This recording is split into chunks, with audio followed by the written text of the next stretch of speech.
Ay.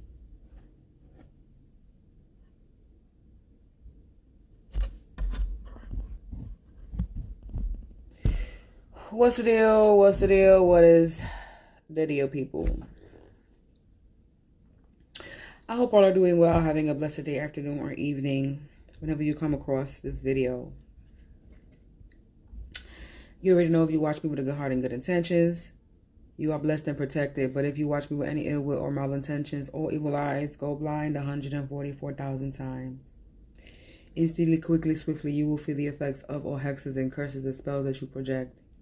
And if you are siphoning my energy or anybody else's energy from this video, you will receive karma quick, fast, and in a hurry, because you reap what you sow for vibing so low. Don't do to others what you would have wanted done to you or your family. Stop being a crusty, crabby, raggedy Ann and Andy ass, miserable, bitter ass biznitch, and go heal yourself. It's 11:10.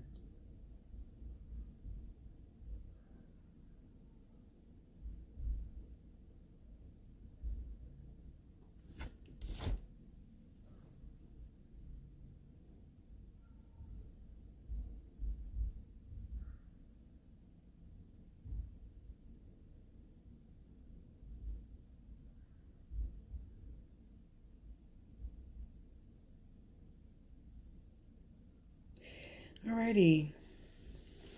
Anyway, so I'm on here to talk about, relationships, situationships, family, friend, lovers, and whatnot. Yesterday, I'm guessing yesterday was the full moon, right? And motherfuckers was doing something yesterday when it came to my heart. They was messing with my heart, doing shit towards my heart, because I felt it yesterday. And today, what went down today when it came with my mother, and then whatever, my situationship is what I'm going to call it. It made me realize something. And it made me realize that I have told my story when it came to these people, but I haven't really told it like that. And I'm going to start talking about it more, in more details.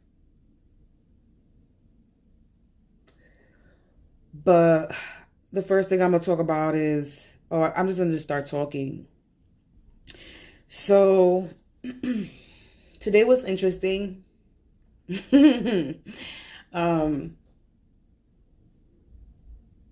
Yeah, today was interesting.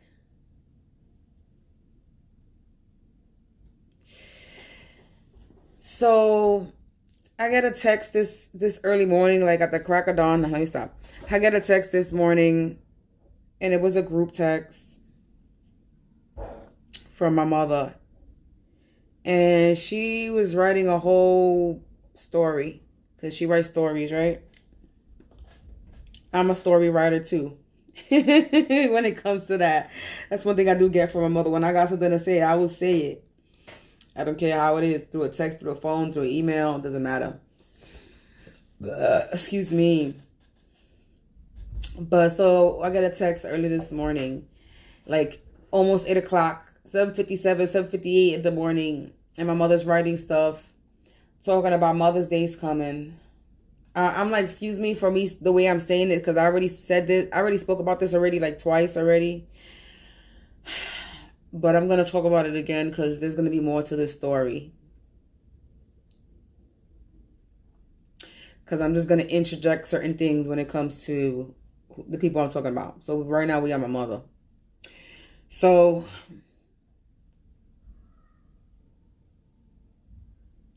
she sends a text this morning talking about Mother's Day's coming next month. That she always gets a card or a gift from me and my son. And that she's been there in people's lives, and that everybody better get together and get her a gift. Mind you, my mother hasn't contacted me for 4 months. She hasn't spoken to me for 4 months, 4 to 5 months, since the new year started. Okay. She basically pushed me out her life, ignored me, blocked me, or did all that, right? And then texts a group text to me, my sister, my son, my nieces, my nephews, and my uncle, talking about how she had a fucking therapy session with somebody and it got real. And then she came in a text to try to lecture or give us a therapy session.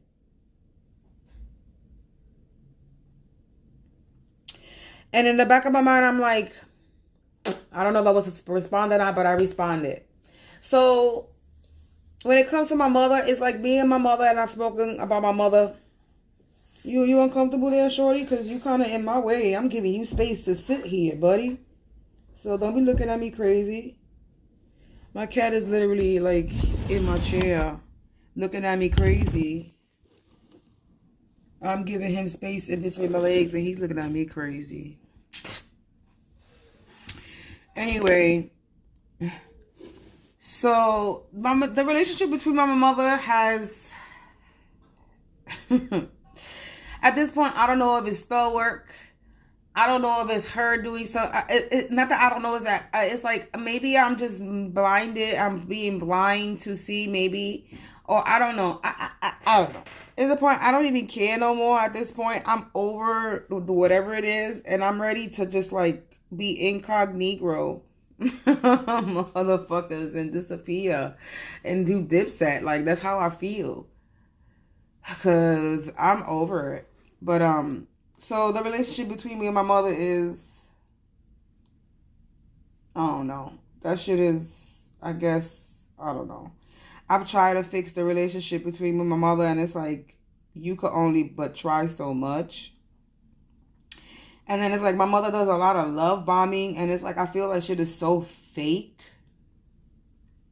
And I'm not saying that my mother's a bad person, because she's not a bad person. She's a good person, actually. She got a good heart, and she's there for people, and people have taken advantage of my mother as well. You know what I'm saying? But my mother has, like, a grimy side to her. And it's like, that's toxic. Yeah, there's a lot of families that's dysfunctional, but we don't have to be dysfunctional. That could be fixed. And it's like, who wants to stay in a dysfunctional ass family? Not me. I need function. I need real love, loyalty, not unconditional love. Not no fucking conditions where somebody says, I love you, but that means you don't love me. That's not love. So me and my mother have had a roller coaster in our lives, ups and downs. And it's like, before things got bad, you know, me and my mother were cool. That was like my best friend. We'd be able to talk about everything. I've had people jealous of that. Maybe that's why my relationship with my mother is bad, because I've had people jealous of the relationship with my mother. I know who was jealous of the relationship with my mother on top of that. So, at the time, there could have been many people, but there's one particular person that I knew that was jealous of the relationship with my mother.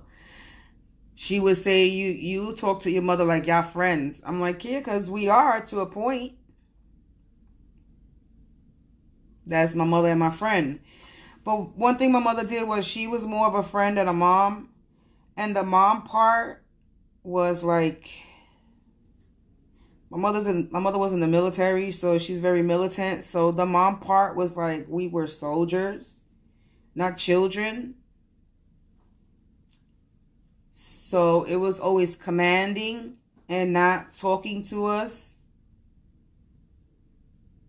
Even though she raised us to, if there was something wrong or if she was doing something wrong, we had the right to confront her about it, but that's a lie. Because that was a lie. I'm the only one that took her up on that and that's a lie. That was a lie. My mother's a hypocrite when it came to that. And she remembers telling us that. I remember her telling us that. But did she practice what she preached? No. Not in any way, shape, or form. And I always grew up telling my mother how she made me feel, how she hurt my feelings, what she did wrong. And she just zoned me out. I'm the adult, you're the child. You do what I say. It is what it is. It's what it is. It's what I do. It's what I say goes. My mother is, that's her type of attitude. 10-10 as I say that. That's my mother's attitude. What I say goes. My house, my rules. Even to this day, the same thing. My house, my rules. And I'm a fucking grown-ass adult. 1022 as I look up. I'm a fucking grown-ass adult. 41 at that. And it's the same shit with her. Confirmation with the sirens. So, I've gone through a lot of ups and downs with my moms. Thank you, because I was uncomfortable there, buddy. I've gone through a lot of ups and downs with my moms. And it's the point where we're at the worst, where we don't speak to each other at all. We're not in each other's lives. We don't check up on each other. And we were the type of people to check up on each other. My mother would call me, check up on me, and I would call up on her, check up on her. I would call her sometimes to just be like, Mom, I love you.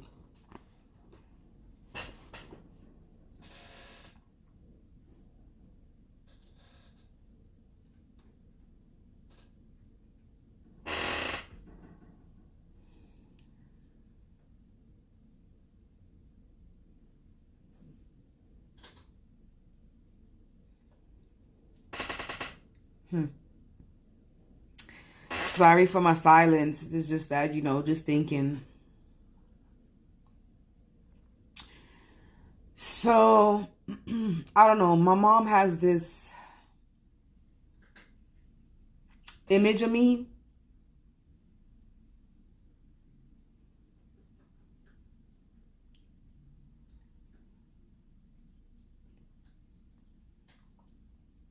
I don't want to cry. And if I cry at 11:55, I cry. It's not because I'm sad. It's because I'm just releasing shit. Because I've been through a lot of stuff. And I hold my tears back. Because I feel like I can't cry in this house. Because I got motherfuckers that's always trying to siphon my energy. Speaking upstairs neighbors. So it's like I feel like I can't release whatever I got going on. Because I always got somebody hovering over me. Trying to fucking release something. Or I got somebody trying to make it think they win some type of battle. Because people shed some tears. No. Shedding tears is also a release. So it's like. But I'm tired of crying, man. That's where we at. I'm tired of defending myself. I'm tired. I'm to the point where I don't give a fuck no more what people think about me. I don't care who it is, family, friend. I don't care no more. The God knows my heart, knows the type of person I am. And it's like I'm done trying to prove myself to people. And not people. It's like, because I don't need to prove myself to nobody. But it's like people of importance in my life. Put it that way. And it's like, I'm done. You want me to be the bad guy in your life? Then make me the bad guy. I'm not going to kiss nobody's ass. And I'm not going to beg nobody to be in my energy, be with me, make me a part of their life. Like, I refuse to sit there and beg for, no, I know my worth. I know my value. I'm not a lazy person. I'm not stupid. I'm a very smart individual. I got a lot of things going for me.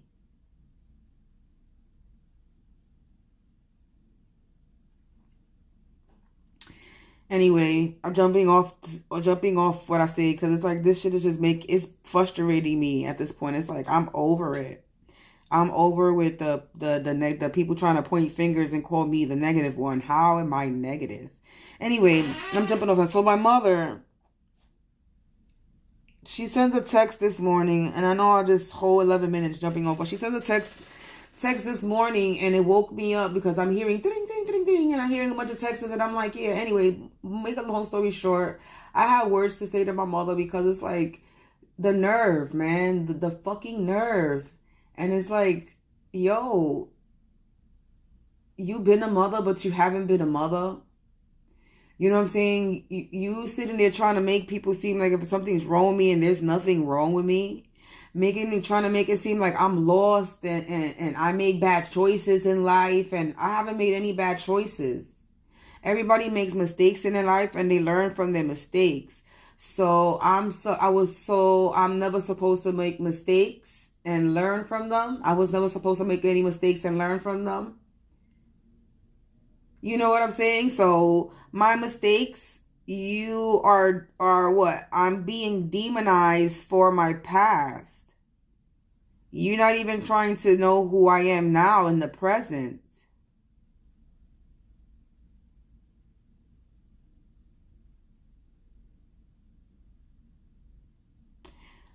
So my mother's around here, and I really didn't want to think that it was her, but I really feel like my mother has been going around talking crap about her, maybe on her Facebook page because I'm blocked, trying to make it seem like something's wrong with me. And if she's not doing it, she's doing it like internally. Because what my mother doesn't know, that spell work is not only fucking lighting candles and doing and you know, whatever the fuck she thinks she knows. You speaking ill of me, you trying to paint the picture of me that's not. It's spell work.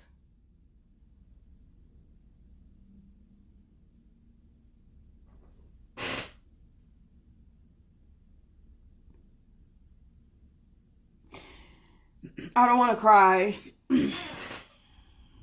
What blows my mind is I'm a female.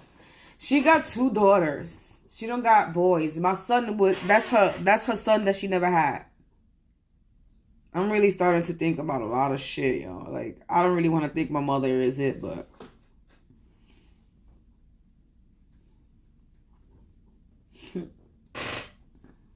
I just lost my train of thought.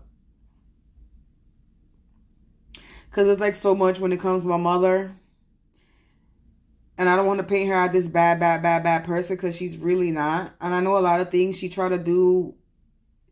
My mother's a person of tough love. She thinks tough love is the key. She thinks tough love is going to show somebody responsibility. Okay, maybe it might. But when you're someone like me that's an empath, right? Tough love is emotional abuse to an empath. Tough love is emotional abuse to someone who is spiritually enlightened, connected, psychic, a medium, clairvoyant, however it is. That's abuse to an empath. So maybe, yeah, my mother don't know no better because she don't know. You know what I'm saying? And that's understandable. And this is why sometimes I give the benefit of the doubt, because it's like my mother doesn't know better. She could be 60-something years old, but still, like a child, she don't know better because she's not educated in certain things. She's educated in whatever she knows.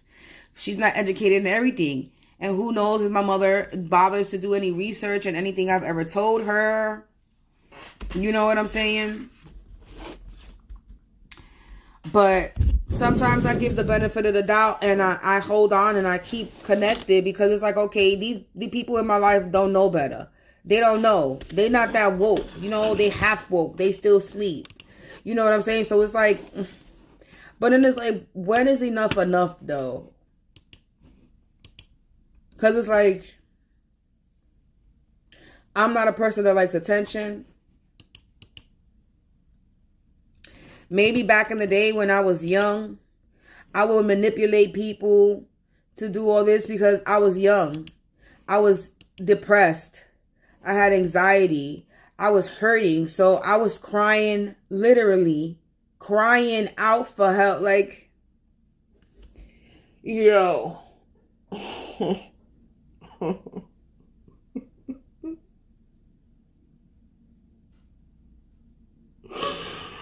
Wow. I pat myself on the shoulder, crying, and I really pat myself on the shoulder because I overcame so much. You have no idea.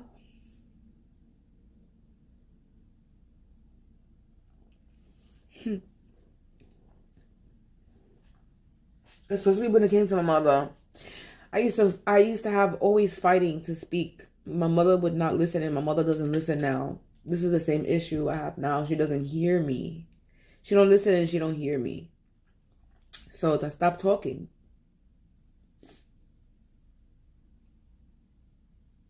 To her.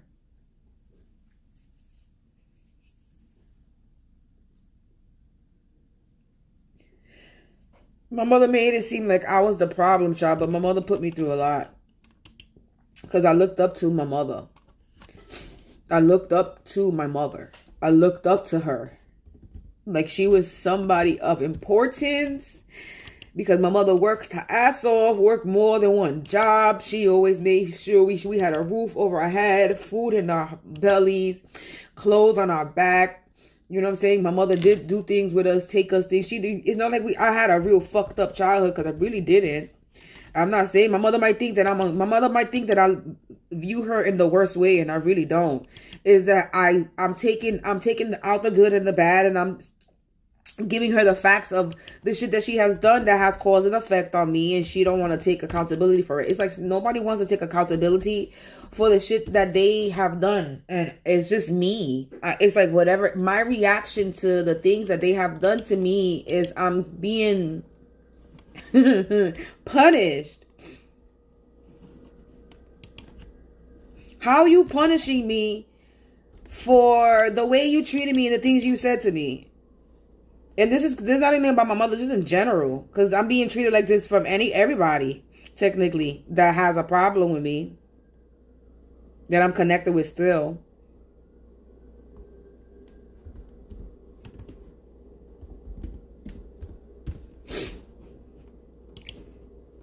So it's like,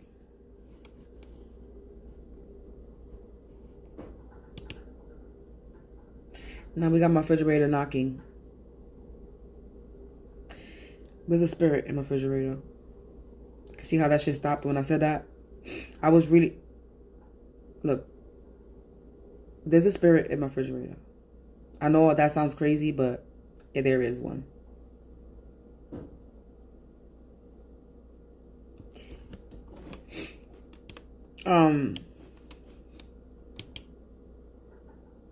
No. We're not gonna be doing no knocking and while I'm in the middle of a video. I don't think so. No, they banging on the... I guess whatever's in my house wants to let people know that there's something in my house.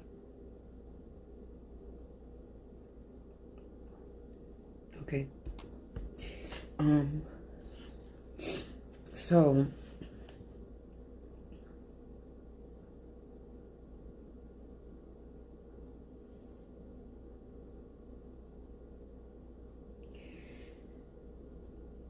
I lost my train of thought.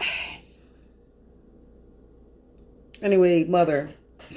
So like I said, I've been through a lot of shit with my moms where it's always been me fighting to get her to have an understanding. And it's like, I'm to the point where now I'm done. And it's like, no, you're not going to sit here and try to get people to make it seem like there's something wrong with me. Sirens, because there's nothing wrong with me. I've been through a lot.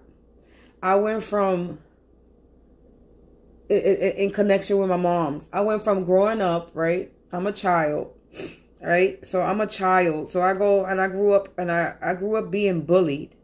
Not only in school, but in my area that I lived in. So I grew up being bullied all the time in school and where I lived. I didn't grow up with a person with money, so I didn't have the latest clothes or nothing like that. I got made fun of because of that. What else? I'm repeating the same shit I've said, but just in case this is an update video, just in case nobody want to scroll. My mother would have me, I couldn't stay out late. I had to come home when the sun set, when it was orange outside. And if it passed that, if I was outside,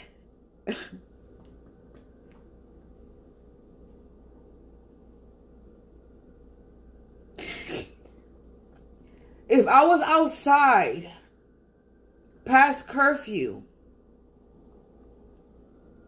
I want to cry because my mother embarrassed me.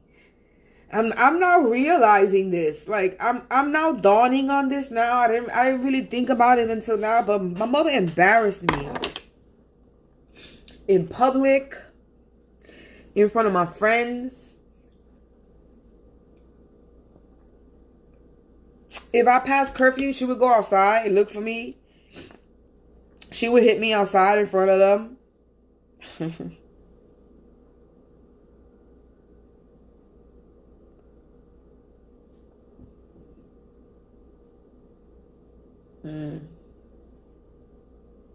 There was one time I had school friends over. And I think I said this story. There was one time I had school friends over. I went to a Catholic school. And I literally had my school friends over. I had like maybe 4 people in the house. 5 people. There was a girl that lived in my building. She was in the house. She went to the same school I went to. And then there was like another girl and then 3 boys. Right? So it was me, 2 other girls, and 3 boys. And they went to school with us. And we were literally sitting at the table all working on a project because we had a project. We were all 6 of us were in a group. And we had a school project to do. And we were all together talking about what part we were going to play, what we were going to make, what we were doing, what we were going to put together, what part that we were going to do in this project. My mother came home. And because there was nobody in the house, my sister wasn't there, it was just me and them. My mother came home and beat my ass in front of them. All because I wasn't supposed to have people in the house. But these was people from school. And we was literally sitting at the table working on a project.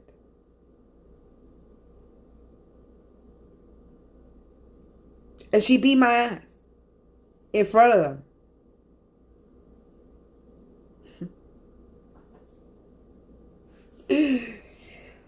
Oh, good. There's so many things. Like, my mother said she would never smack me in my face. She did. Because she dissed me for a guy. We were supposed to go somewhere. I think I said this. We were supposed to go to...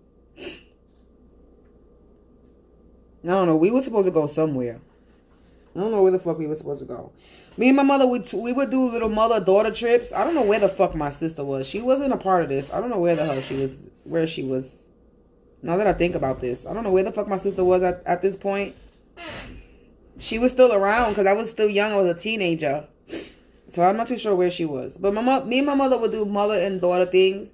Like literally, I had a shirt that I'm with stupid. She would wear a shirt I'm with stupid. Things like that, right? Maybe my sister had moved already. Anyway, so we would do things. Nah, I was real young. So I was real young. So no, my sister was still around. I don't know where my sister, maybe my sister didn't want to come. And either way, me and my mother would do things like go to ride Playland and things like that to amusement parks because we like amusement parks. We like roller coasters. That's one thing me and my mother liked together was roller coasters. Maybe that's why my sister didn't go. She wasn't a really amusement park person and she didn't like the park. I don't know, whatever the case may be. I'm stuck on my sister right now, but I don't know why. Anyway, so there was one time that I was looking for my mother. I couldn't find my mother because we were supposed to go somewhere and I couldn't find her.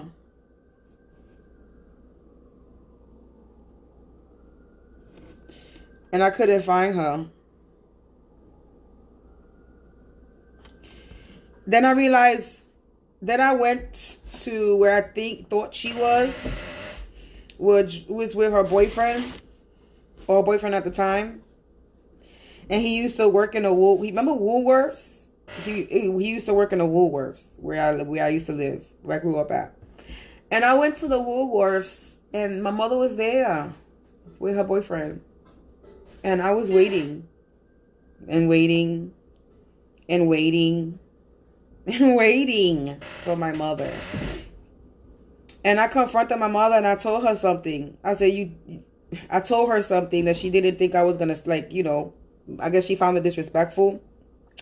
I think I told her something pertaining to the fact that you chose a man over your daughter or something. Blase, blase, blase, blah. Some shit like that. I don't know. I told her something. She smacked me in my face. And when she smacked me in my face, she scarred my face.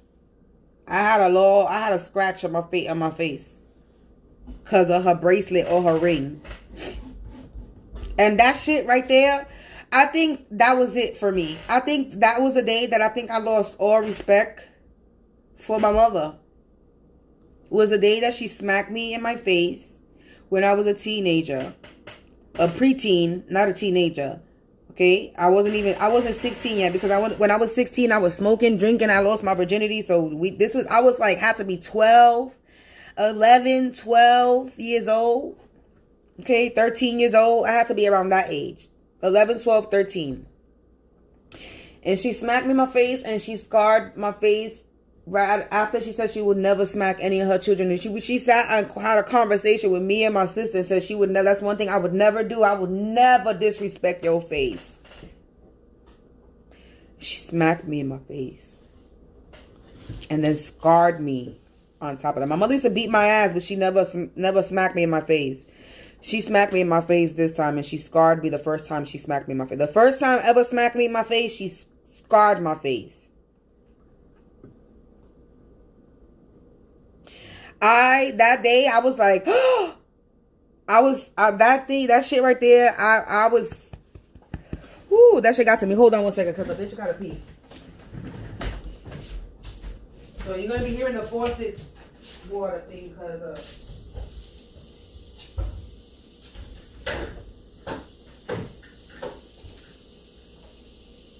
just in case nobody needs to hear my pee trickles.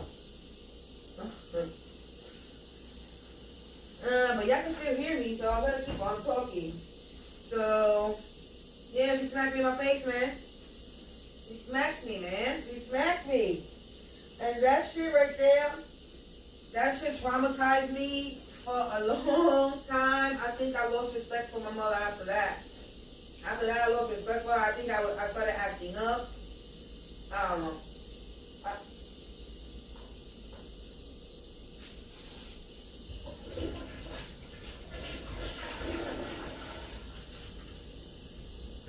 Anyway, I don't really want to drag this video too long because my story is long.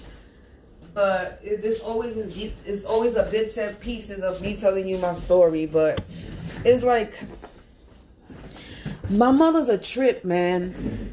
Is all I gotta say. Is like, I fought for such a long time to be heard from my mother, and I stopped caring about being heard. And it's like, I'm so done with her projecting bullshit onto me. I'm so done. I'm the blame for my life's fuck up. Yeah, I could take accountability for certain things in my life that I may have done wrong, but not everything in my life is my fault, is not my fault. And other people play the part, and those people don't want to take accountability for any part that they play. I'm able to take accountability for my part. I'm able to apologize to these people and tell them sorry when I feel like I was wrong or I wronged them in any way. But when it comes to me, it's like, no one can ever say, you know what, Sam, I'm sorry. I was wrong. I don't get that. I'm supposed to be there for people because I'm known to automatically be there for people. But what happens for me? What happens to me? Is, oh, Sam is known for being there. Sam is known for doing this. Sam is known for doing that. But then what happens to me? Sam ain't gonna be known for doing that shit no more. Because that's the first thing she wrote in her text too. I always get a fucking card and a gift from Samantha and Liam. And Samantha and Liam, because Samantha's buying the gift. It ain't it and putting my son's name on it. So I am always constantly buying my mother a Mother's Day gift. I'm always making her a card. I make my mother cards. I custom make cards for my mother.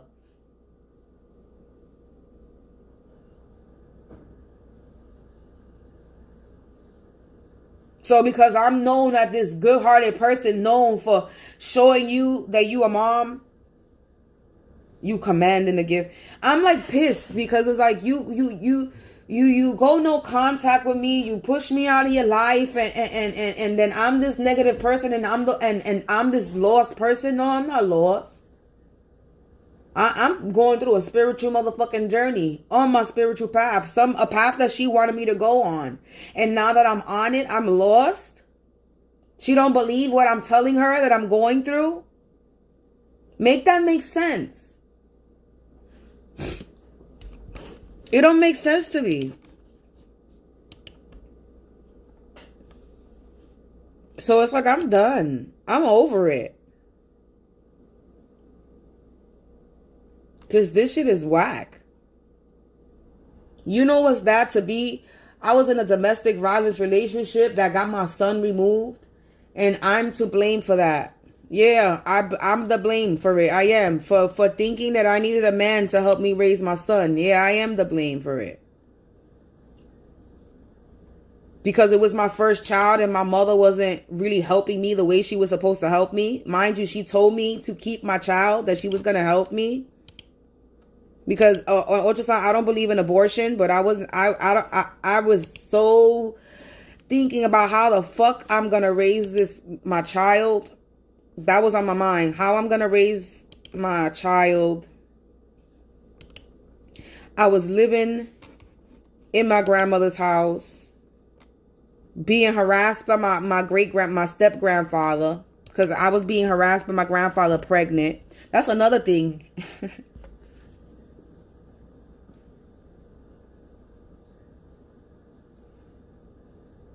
My step grandfather, because I call him step grandfather, he's not my real blood. My step grandfather, when I was pregnant, he used to slam the cabinet doors every motherfucking morning. He get up. I was pregnant. And I was living in my grandmother's house. And living in my grandma's house, mind you, I was pregnant. Sleeping on a sofa bed that I had to pull out every day and every night by myself, pregnant, and put another mattress on there so it could be comfortable.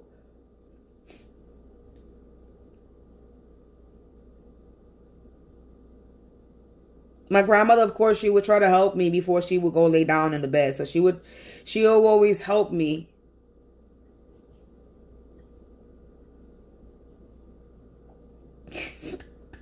I miss my grandmother so much.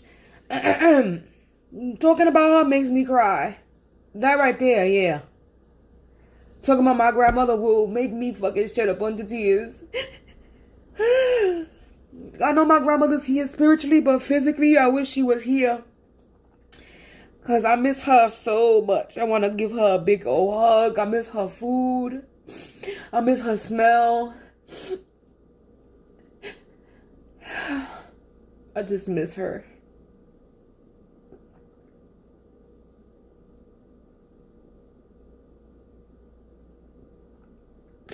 She was kind of grimy with me a little bit before. My grandmother too, in the beginning, she kind of thought that I was a little a little thing, you know. She used to call me malcria.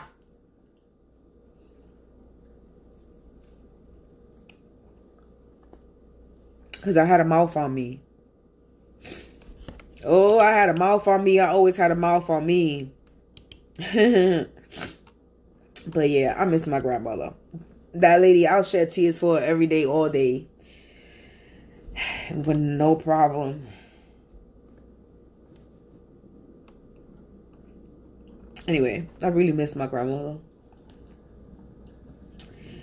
But, so, yeah, I've been through a lot with my moms. And I'm over it. I'm done fighting with anybody for people to see me for who I am instead of projecting what the fuck they think about me. I'm tired of her fucking sitting there trying to love me with motherfucking conditions. I'm tired of her fucking sitting there trying to fucking demonize me for my fucking past.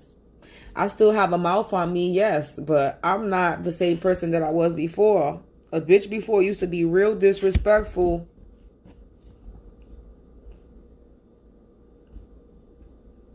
And it ain't nothing that I'm proud of neither. Because there's nothing to be proud of. I used to be real rude. Real disrespectful. With my motherfucking mouth. Yep.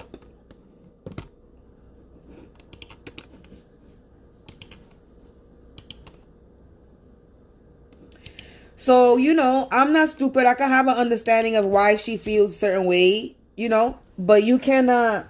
You cannot be a person that you could talk to people the way you want to and then expect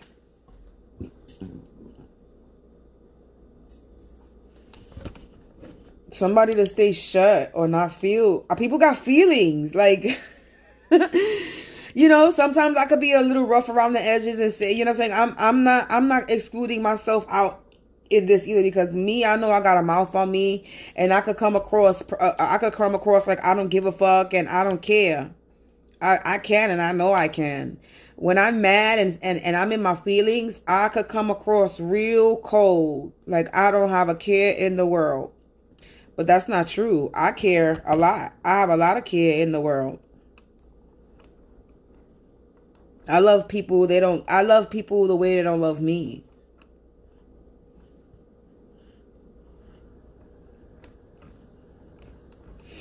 So it's like, I went through a lot. And it's like, my mother's never sorry for anything. She's like, she's like, I did my best. What a mother can do. Okay, you did your best with your mother too, but are you sorry? Are you taking accountability? Have you actually sat down and fucking really taken accountability for it? My mother has never apologized for anything. She don't listen. She has never sat down to actually listen to maybe the reason why I may have treated her the way I've treated her. And I have tried to explain this to her so many times. I'd be like, let me explain to you why. There's a reason why. There's always a reason why of my reactions. I'm not a person that that's a nasty person.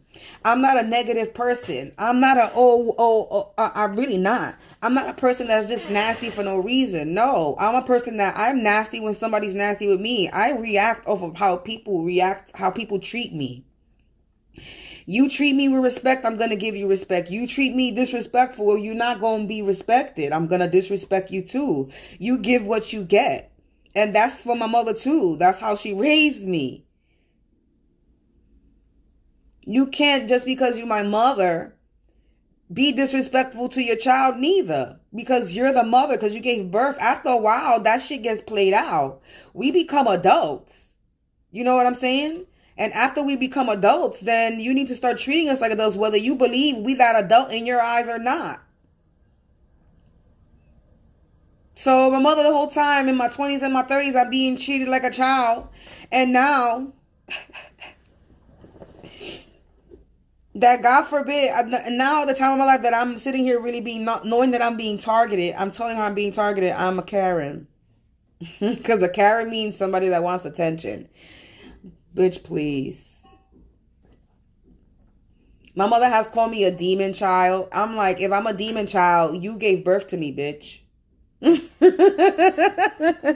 I'm like, if I'm a demon child, then bitch, you gave birth to me. So then what makes you? My mother has insulted me, belittled me. My mother doesn't support anything that I do. She thinks that what I do, my online businesses and careers, she thinks is a hobby. She doesn't take it serious, and I'm serious about it. I've been doing this for 10 years, committed to it. My mother will buy from somebody else before she buys from me. I'm not saying that my mother has never, ever, ever supported me, but most of the shit my mother gets is for free. Let's be honest, because she's mother.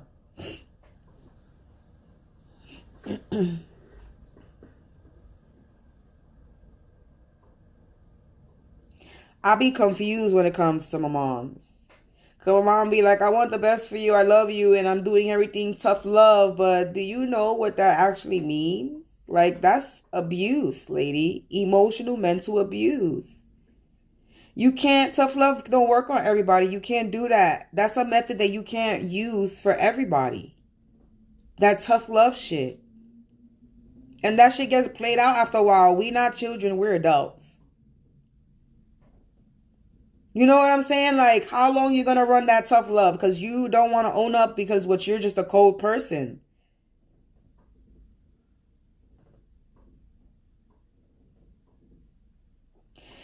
Yo, anyway, I really try not to make my mother look like a bad person, but I've been through some shit with my moms. I really have.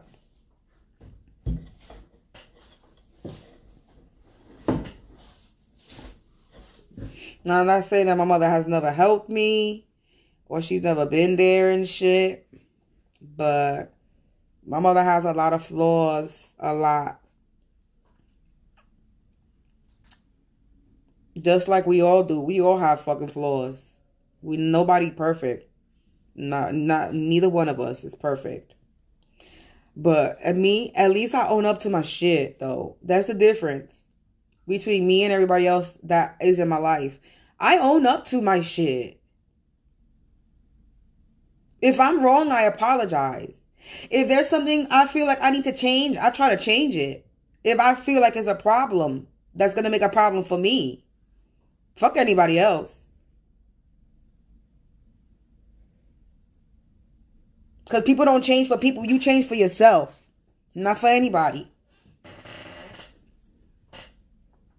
So I know I needed to make changes within myself. I know I needed to control my anger. I know that I needed to control my temper. I know I needed to control the way I talk sometimes to people. But some people sometimes they deserve the way I talk to them, because I'm tired of motherfuckers making me feel like I ain't shit. And I'm the shit. Okay? I am the shit. I ain't. No. Fuck out of here. So it's like, yeah, no. It's like, I don't know. So it's like, today I just realized in that whole text with my mother that it's like, my mother is still a toxic person in my life. We're just supposed to just forget. I'm supposed to just forget shit and just be like, oh, because you invited me to your home. Or wherever the fuck we supposed to go. I think it's a cemetery. You're supposed to go to the cemetery. I think we go to the cemetery to go to my grandmother. Which I may still go because I want to go to the cemetery. But I don't know yet.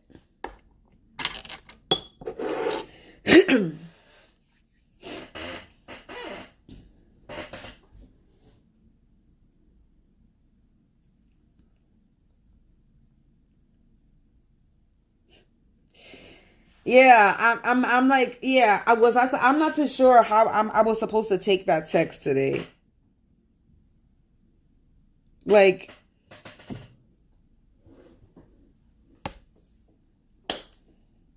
was I not supposed to say something? I don't know. I don't know if I passed the test today or if I failed the test today. Today, it was been a me speaking my truth today to two people that I'm so tired of them projecting on me. And I'm to the point where I don't care if they a part of my life or not. Like, I released whatever attachment that I had to these people. Am I going to be sad? A little bit. Kinda. I've been alone anyway. It's not like these people actually are in my life doing anything with. I'm over here playing a waiting game with one, and the other one, they're my blood. They're part of my family, and they don't have no care concern for me. So it's like, what the fuck am I holding on to? I'm not gonna go back to that fucking depressed down shit. We're not I'm not doing that. I'm not doing that. I'm not going back there. No, I'm sorry. Hell no. That was a place where I almost could have died. That place I was in a long time ago, I could have died. Many times. I'm good. I want to live. Not just survive. So I'm okay. I have to unlearn all the toxic shit that was been instilled in me so that I could fucking live a happy life. And that's a hard thing to do. I'm 41 years old. It ain't easy unlearning toxicity. But I'm trying.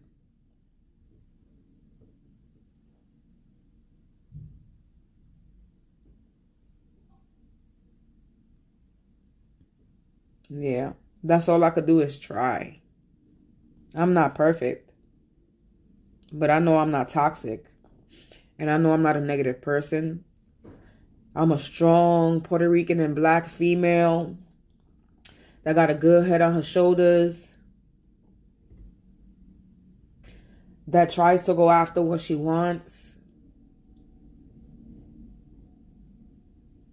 that speaks her mind, very unfiltered.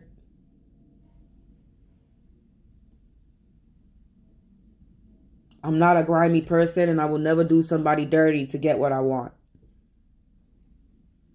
Ever. Because that's not going to get me anything. Unlike some people in my life trying to destroy that shit.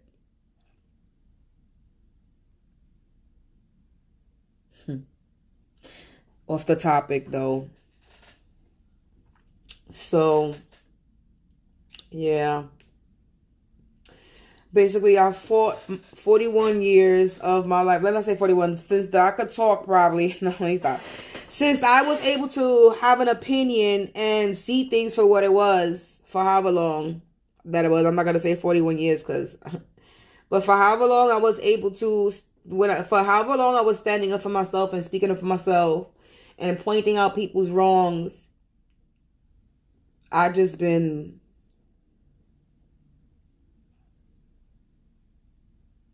placed as the bad guy for speaking my mind.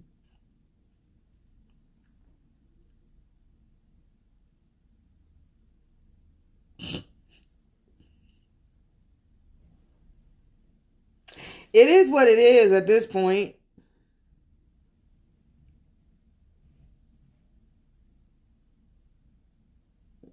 Don't get twisted. I love my family. And I love my son. My son don't even speak to me for 4 months either. So it's like, what has she been telling my child? You know, I don't know. I really don't want to think of mother in a bad negative way, but just, it's like, hello. Hope all is well. So it's like, yeah, man, the relationship between me and my mother has been a not good one. And I'm tired. I'm tired. And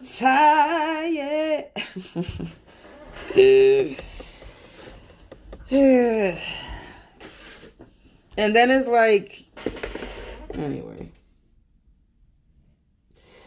So let's just get off of my mother real quick for a second, right?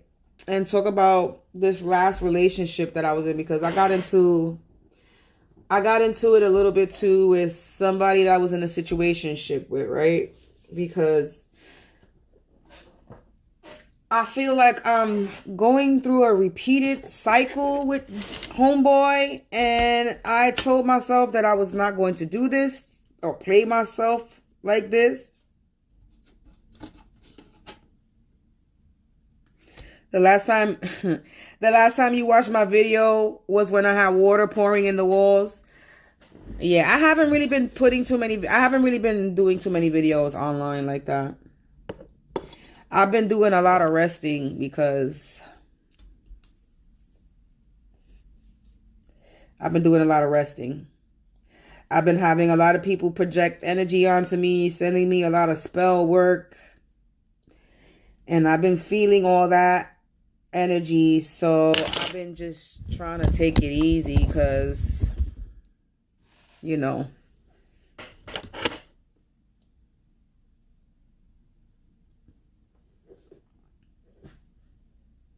what you can do. And then you hear all the readings. All these readings is talking about rest, girl, rest. It's time for you to rest. So I'm like, okay, I'm gonna rest. Fuck it. I mean, I try to rest because when I'm in my house, I always seem to be doing something. If I'm not making something, baking something, creating something, I don't know. I don't really know how to rest. So I rested the best way that I could. In that resting, I created 3 ebooks. I created 3 ebooks. So about to work on a 4th one. That's my resting. I can't rest when I'm going through stress. I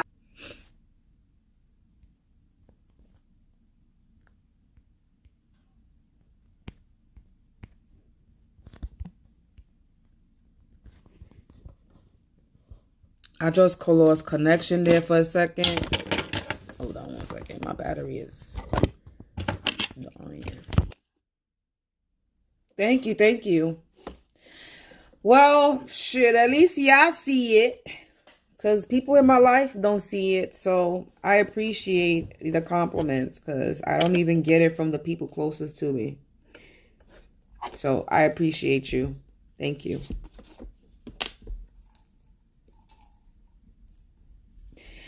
But yeah, man. So it's like today was interesting day, man. But anyway, let's move off my mom's and let's jump into the situationship that I've been in. It's like I'm gonna really talk about this one because I haven't really talked about this relationship. I talk a lot about my mother, but the relationship that I was in, I don't really talk about it like that because I was still connected to the person, and because of me look bad. I'm not a bad person, and I'm done with people trying to make me feel like I'm the fucking bad guy. I'm done. We're done with that. I was in one for 1 year and he completely mind fucked me. Well, imagine 10 years. Imagine 11, 12-year relationship. My chat is buffering. Let me check. Hold on. Let me check my video right here since I'm online.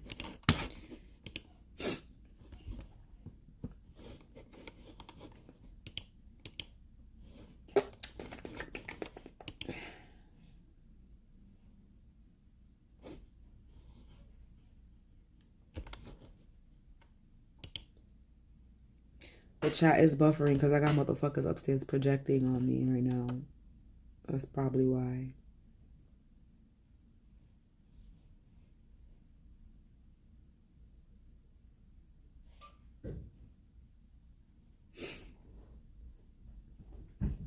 Fucking, I need to move. Patience, right? Patience, divine timing. Right? Right.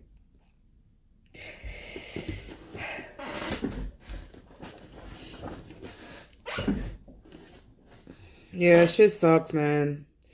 So let me talk about this relationship I was in. So this last relationship I was in, I met him online. I'm not gonna lie about that. I'm gonna talk about how I met him. I met him online. I'm still kind of shy a little bit. I'm not gonna sit here and say that I'm not a shy person because I am. When it comes to meeting people, like as far as meeting people, like when they're getting to know me, like trying to get to know me intimately, I'm still a little shy. Like, I'm still a little bit. But once I'm there, 3, 2, 1, as I look up at the screen. But after a while, I start to open up.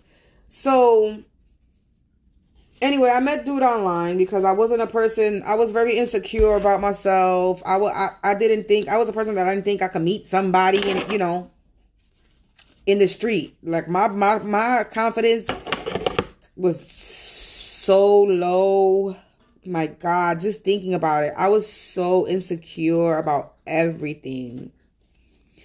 About my weight, about my looks, about my hair, about my just everything. I was so insecure. No, there is nothing wrong with meeting people online. I'm just saying. But I met him online and we did a little back and forth, thing. And then I finally met him. When I met him, I was living with a friend. I was helping her with her son. Right? So I was helping her with her son and I met him when I was living with her. Anyway, make a long story short, we meet. And in the beginning, it was a little kind of, back and forth because I was living with my mother. Right? And my mother didn't want my mother didn't want nobody in her house. I was a grown woman still. I was like in my 20s, grown woman in my 20s, probably in my 30s. I don't know how old I was. I probably in my 20s, mid 20s, late 20s. She didn't want nobody. No, I couldn't because I've known him for about 15 years. I'm 41. So 31 will make 10 years. So I met him in my mid 30s. I met him after I had my child because I had my child when I was 23. And I was going through the bullshit I was going through with my son and shit when I met him. So I met him online. It took me a while for me to open up to him because I felt like it took me a while for me to open up to him because I felt like in my mind, that my situation, what I was going through, because like I said, I had an ACS case. The relationship that I had prior to him put me in an ACS case. I was in a domestic violence relationship. The guy beat me, hurt my son. I'm the one that was blamed for it. I'm the one that was put as neglect. The nigga was able to walk away. And then I was dealing with court issues, almost was put in jail. I lost the rights to my son and was fighting to get my son back. This is the situation I was in when I met the guy that I'm talking about now. I was in court dealing with ACS, fighting to get my son back after dealing with a domestic violence relationship that I was put in. And then the relationship that I was in prior to that, because, all right, let me break it down. There was three motherfuckers in my life that did some shit mentally, physically, and emotionally to me. The first motherfucker physically abused me, which is the one that I got a domestic violence relationship with. Then after that dude, a while after that person, you know, I didn't fuck with another dude until after, you know, a while. But then I met another guy because I felt safe enough that I felt like I could, you know, go out there again. I had the confidence to put myself out there again after dealing with a domestic violence relationship. So I put myself out there again, and then I meet a man, and I don't even remember how the fuck I met him. He came out of fucking nowhere, but that was a fucking devil in disguise. I tell you that. That nigga was psycho. That nigga abused me emotionally and mentally. Mental abuse he did. So I went from physical abuse to mental abuse because I do play so many mind tricks with me. Like, he made me feel so bad for him. He pretended to be somebody else to see if I was like a whore or a slut. The nigga motherfucking, just mad shit he did. Just mad things. And I'm like, anyway. So, and then I felt bad for him because he made me think that he was going to hurt himself if I left him. And then I told him that I wasn't going to fuck with him no more. And he said he hurt himself. He sent me a picture of a motherfucking open wound that I had me looking for him in the hospital, like calling all like, yo, this nigga played a mental mind trick with me. Oh, baby, he played with my mind mentally. And I was so strung out on this dude. Like, I would cry. I was so stressed out. I don't know why, because he wouldn't spend time. He would always pick me up at 3-4 o'clock in the morning, and it was always for a booty call. I never met his mother. He was always sneaking me into his house. Like, it was just weird shit, and I would talk about it. But it was just weird shit. So I was like, I ain't fucking with a nigga. I'm not fucking with you. But that nigga mentally, he had me like fucked up mentally. And I think he was doing spell work on me, because I remember one time I slept over his house, and in the middle of my hair, I felt my middle of my hair real short. And he cut my hair to give a piece of my hair to his aunt, so she could see if I was the one. And he came and told me he was like, you're the one. Bitch, I ain't the one, motherfucker. I ain't the one for you, you psychopath. Cutting my motherfucking hair, pretending to be motherfucking a stranger. Nah, this nigga was psycho. Psycho. But for some reason, I felt like I could not detach from him. For some reason, I felt like I couldn't detach from him.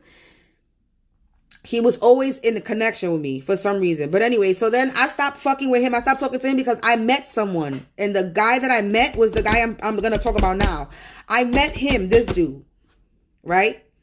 And I started talking to him because I was like, yeah, I'm comfortable to put myself out there, but I'm not going to keep fucking with a nigga that is a little psycho. So I was like, you know what? Next. It's like, time to find somebody else that I could fuck with, chill with. Not fuck with literally, but you know, I could chill with. That's mentally fucking, that's mentally there. Like, you know what I'm saying? Because this dude was doing a bunch of crazy shit. So I met somebody in the process, right?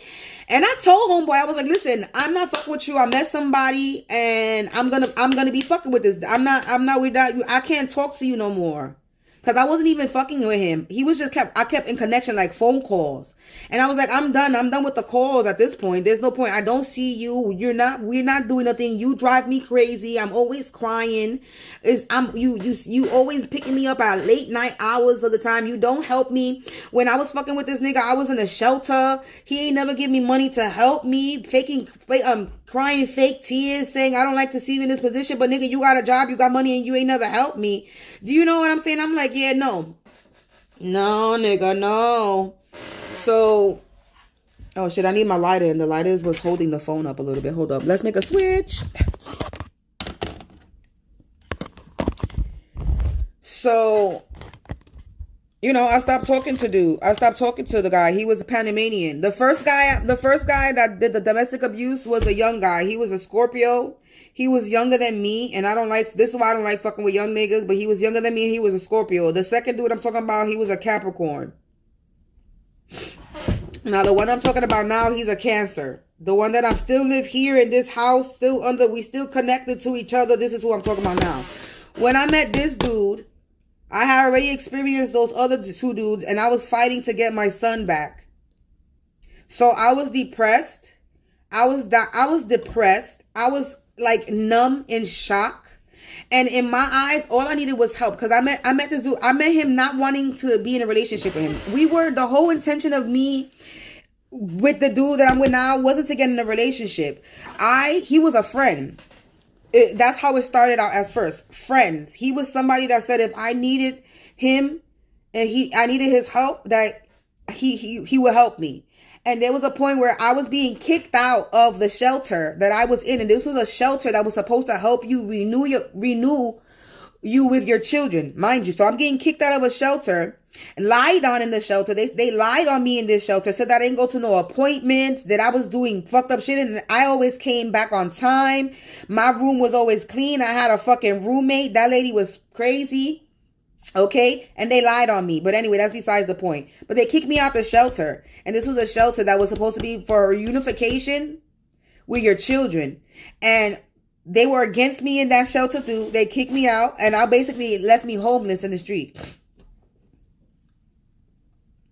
That I called on him, and he said he came to help me. That I looked at him like he was my knight in shining armor. I really told him, I was like, you're my black knight in shining armor. You're my black knight in shining armor. Because I really thought he was. Come to find out that I was being lied to the whole time. Like, mind you, I'm going to repeat this again. When I met him, in my mind, I said, there's no way in hell that anybody's going to want to be in a relationship with me and deal with everything that I got going on. I was convinced. I convinced myself that there's no way I'm going to be in a relationship. I'm not going to be in a relationship because of what I'm going on.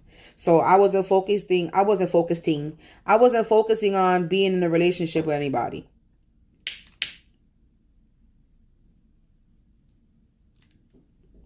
I just wanted somebody that I could talk to, a friend.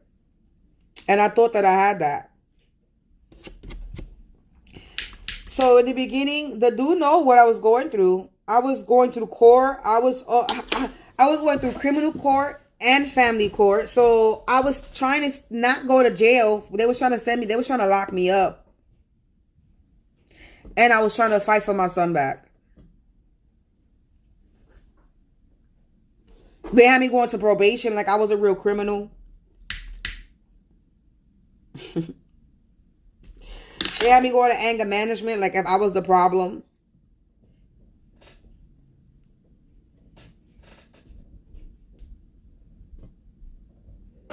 Yeah.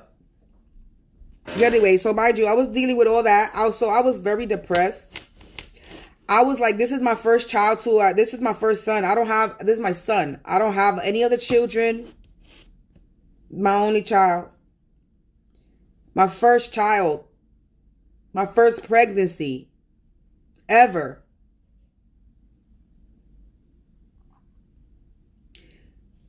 I only got to spend 6 months with my son until that man hurt me and my son was removed from me. And the dude that I was here, situationship, this dude, he knew what I was going through. Excuse me. In the beginning, it didn't start off as a relationship. We were just fucking around. Like, literally, we were just fucking around. It was like a little fling. But then I end up staying with him in a room that he was living in, right? That he was staying in. In the beginning, I was staying with him in a room until then I came here. So we was in the room. I was just fucking with him. And then he used to tell me about his baby moms.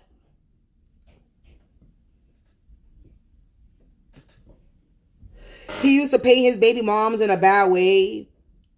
She don't let me see his kids. Cause he don't want to be with her.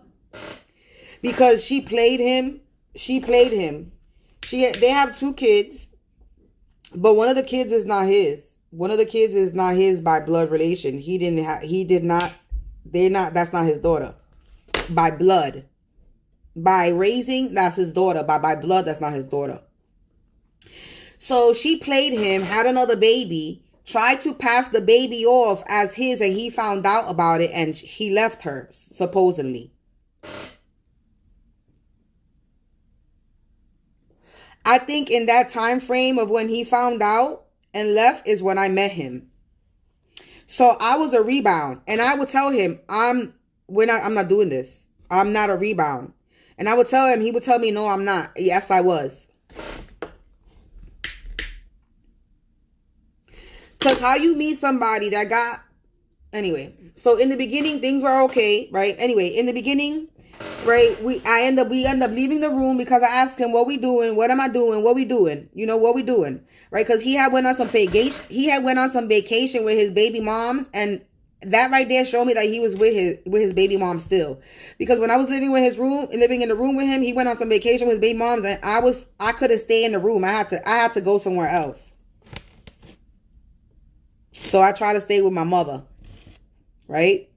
Well, I don't know who I stood with.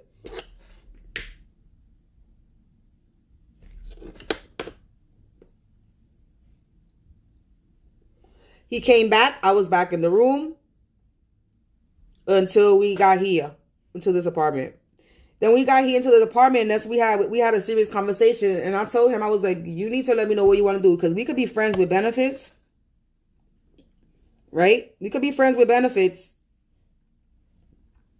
because like I said, in my mind, I felt like there was no person that was gonna deal with what I was dealing with. And I knew that if I got into a relationship with somebody and they broke my heart, that I was not going to take it well.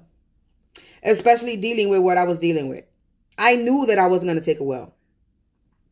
So me and him had a conversation, and I told him we could be friends with benefits, or if we start a relationship, it got to be real. And I told him, don't hurt me. I told him, do not hurt me. I won't hurt you. Don't hurt me. Because he was hurting, I guess a trauma bond. We trauma bonded. That's what it is. It was a trauma bond. He was hurt by his baby moms, and I was hurt with whatever the hell I was going through. So we trauma bonded through pain.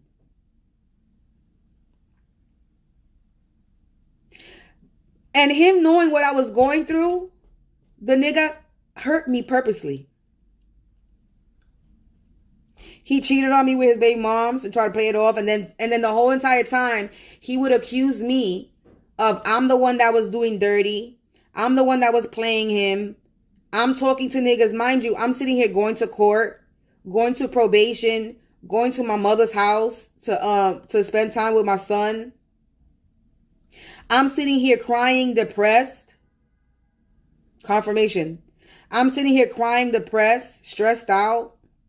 And I got a motherfucker that leaves me here by myself all the time.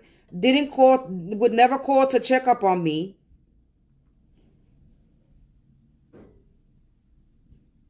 Would come back at whatever the time he want, and things were supposed to be okay. And I had to...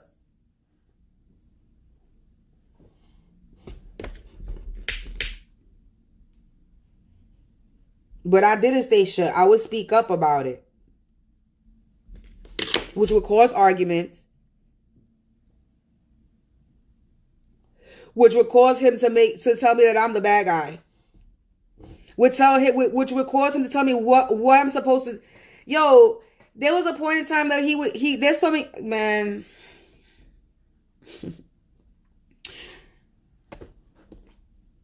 Yeah. This dude wouldn't call to check up on me. He would leave me here all the time by myself.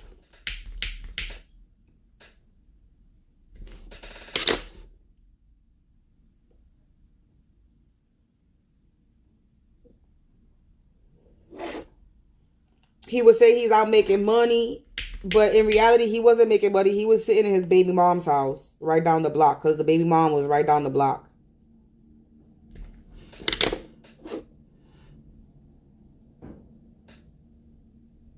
And I'm walking around this area like a fucking fool. Everybody knows what's going on but me.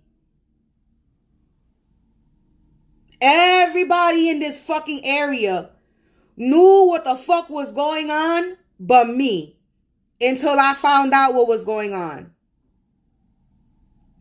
You know how I found out that he was playing me? Because he fucking saved the fucking email from his baby mom's on his friend's computer that was living with us. How you stupid enough to save a fucking email on your friend's computer? And I found it. And it was from his baby mom saying, who's a fool, me or Samantha? I was.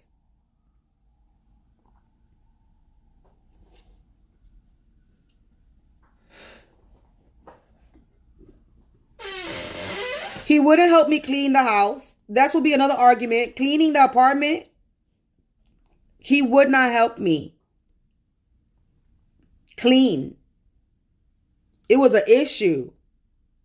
Even still now, when I tell him to help me, I have a problem. It's like talking to a child. And then he says, I talk to him like a child.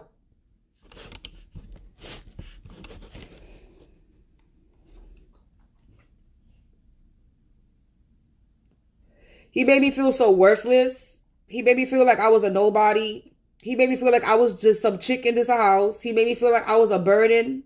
And I still feel like this now, to this day. I can't trust him. He put no effort. He don't fight for me. He's never fought for me. He lets me go like nothing. I'm negative. He thinks I'm negative to him. Because I've been standing up for the disrespect that he has been doing from the moment that he fucking met me.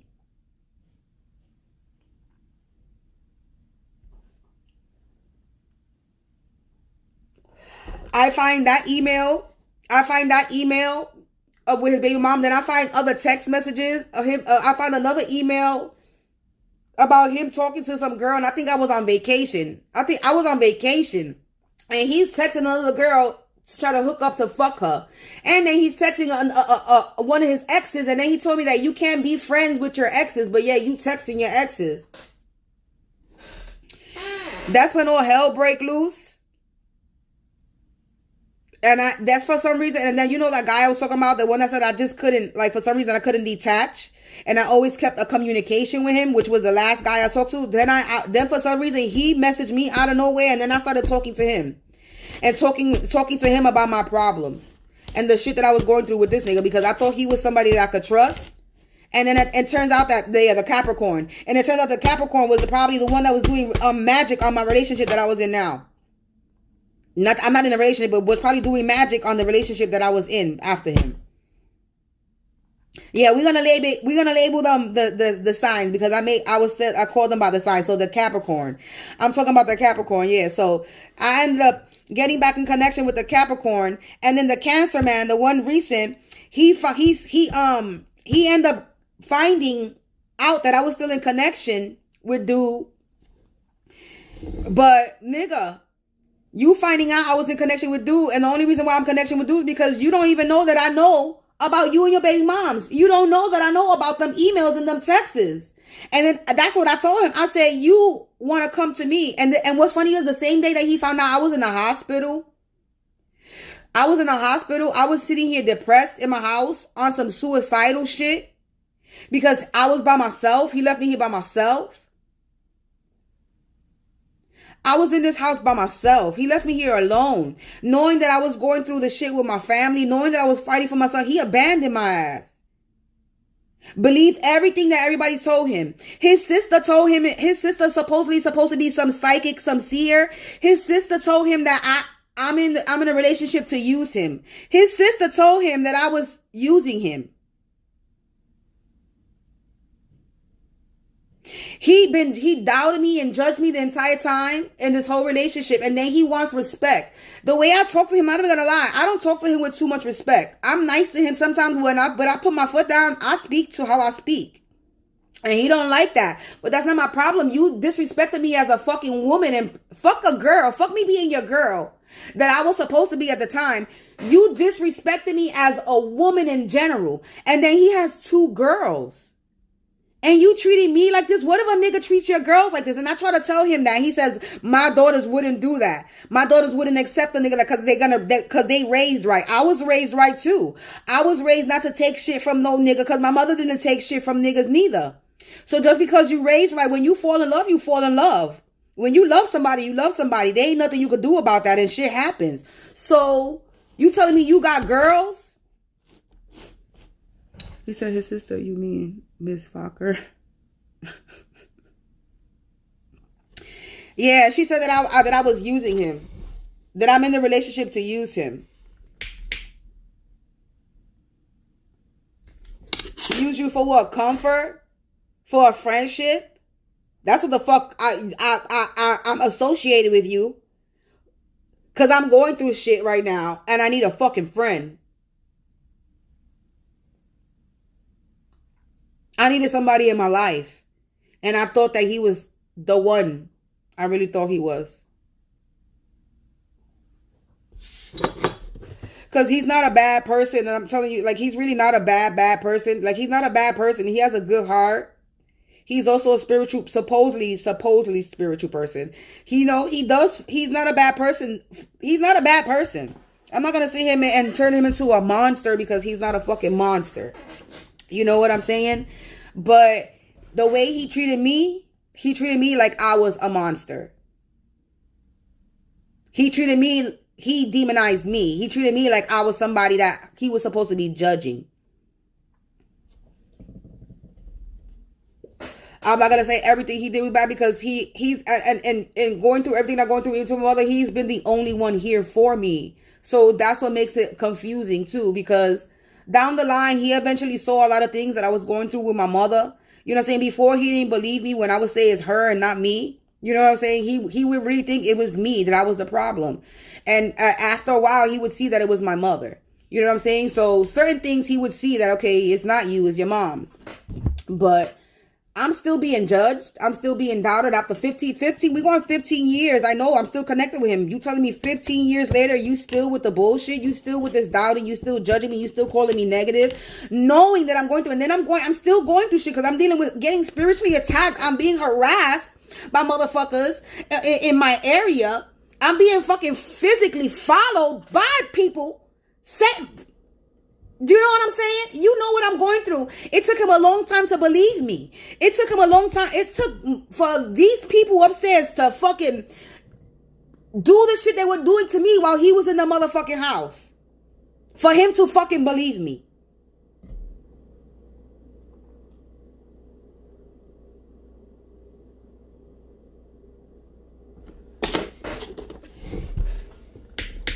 And motherfucker wants respect.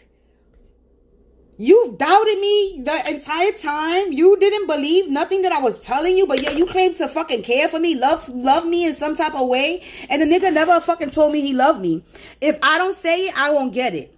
So for him to tell me he loved me, he ain't never, I ain't never got a motherfucking I love you unless I said it first. I ain't never get a motherfucking I'm sorry unless we got into a big motherfucking argument.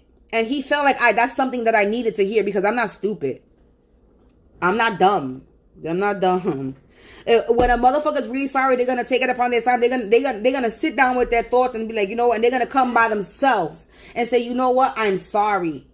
No, this nigga right here and me, I just let this shit slide. He lives with his baby moms, and I'm supposed to accept that. I was supposed to accept that because he's there to help her co-parenting. You could co-parent without living in with her. So I was supposed to accept co-parenting while you living in your baby mom's house, but yeah, you want to be with me? Am I supposed to be stupid? He thought I was stupid. Nah, sir. This is why I don't consider us in a relationship. We're in a situationship. We fuck buddies at this point. And then not even that, because I don't even want that nigga touching me no fucking more. I am not giving my energy and my poom poom to nobody at this point. Until I feel comfortable enough that I can fucking trust a nigga. But this pussy is off the market. For real. Completely. It's been off the market for a minute, but for that nigga, it's off the market for real, for real. Fuck him. This is where I'm at. And the reason why I'm talking this about now, because he did something that just fucked me over. Like, just completely blew my mind. Right? The nigga went on a trip. He's on a trip right now. He went on a trip. He didn't even tell me what date he was going.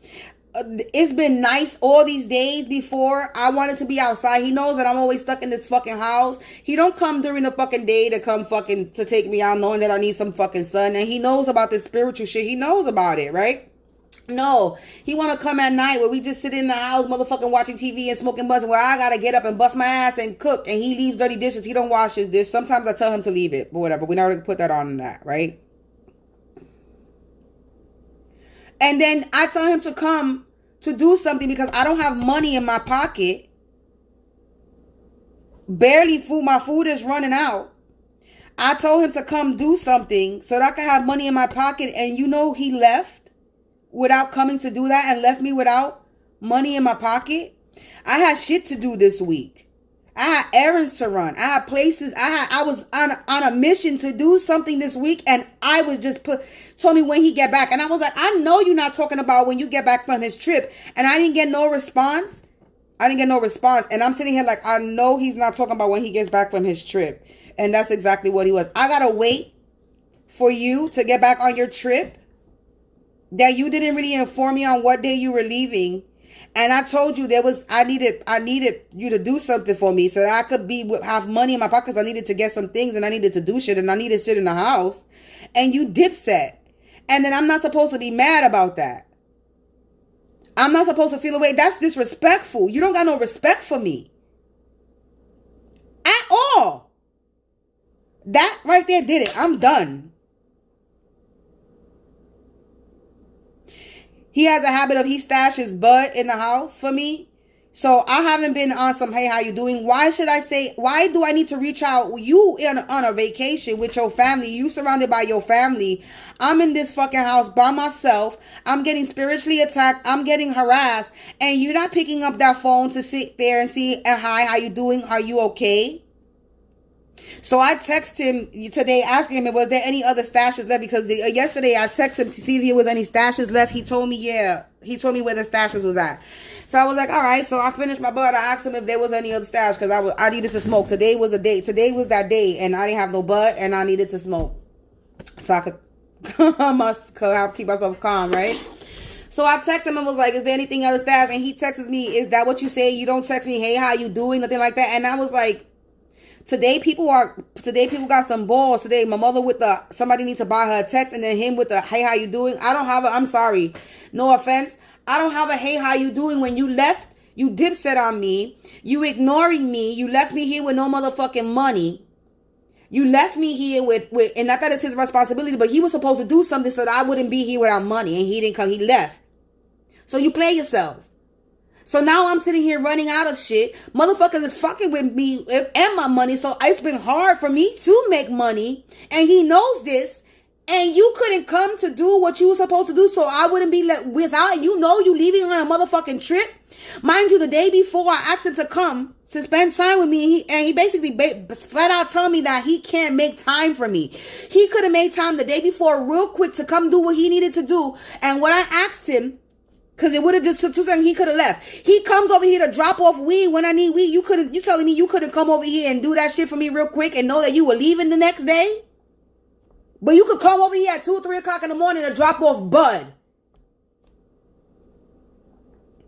Make that make sense. That's telling me a nigga don't got no fucking respect for me. And then the nigga thinks that I'm supposed to respect him. You don't got no respect for me as a fucking woman in general from the fucking day you met me. And he want me to kiss his ass because he's providing me with a roof over my head.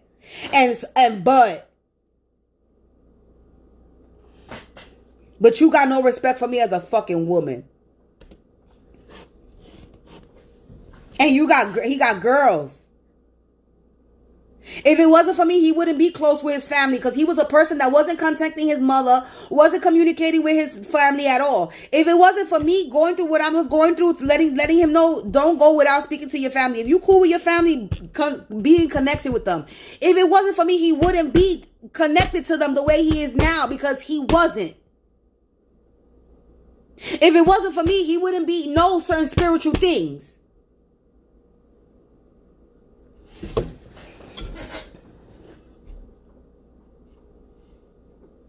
But I'm the negative one.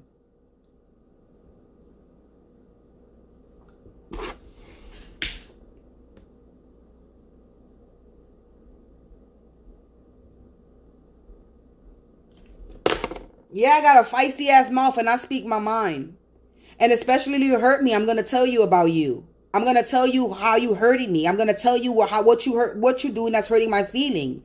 Yeah, sometimes my shit could be a little rough, but that's just what it is.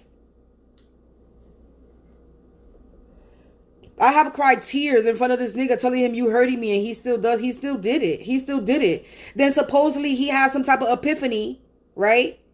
That he realized that he didn't give me a chance and that he was going to come give me a chance and he was supposed to move back here, but yet he ain't never moved back in this apartment. He's still there. What epiphany, bitch, did you have?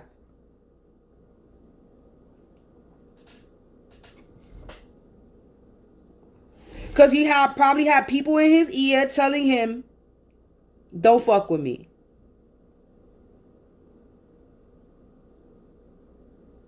I'm good. He made a choice. He could go fucking stay with his baby moms or whoever the fuck he fuck with. I don't give a fuck at this point. It's not my fucking loss.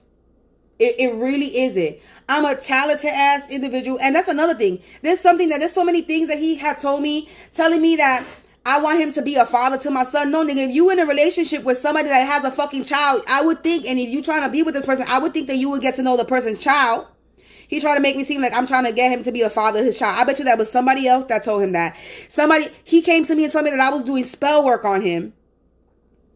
If I was doing spell work on him, then this relationship would fucking be preachy. This relationship would be perfect, don't you think? Sat there and told me that he could do bad out by himself, that he's not here to help me, that he's here for his kids and that's it. So why the fuck you in a relationship with me? This is a lot of things that he has told me throughout the time span. That I don't do nothing for him. What do I do for him? He just told me this today. So why are you still fucking with me then? I have told this nigga to leave me alone.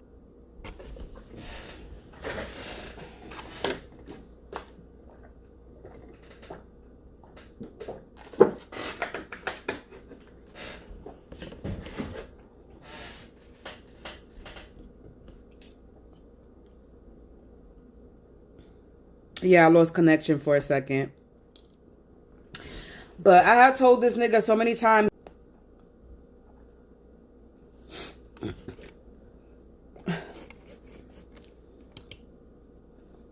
I rebuke all hexes, curses, and spells, all astral projecting energies, mirror scribe, monitoring anybody trying to siphon my energy. I blind you, I block you. And if you fucking continue to try to tap into my energy, you are going to burn. Burn. It's going to manifest as a motherfucking 3D burn on your body. For real, in real life.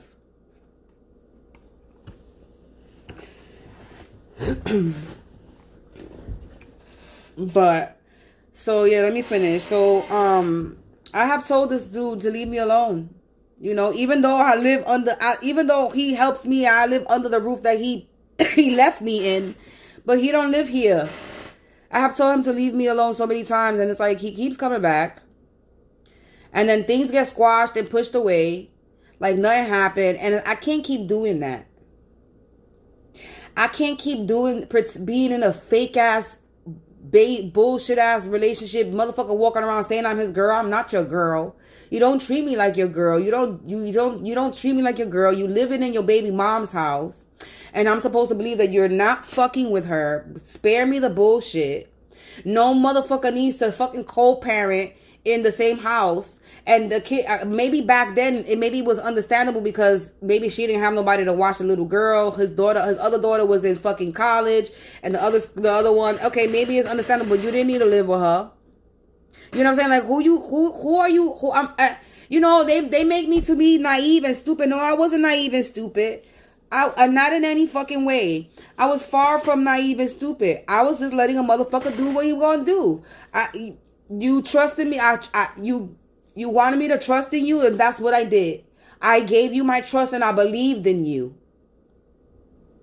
That what your words, what you were saying, were true.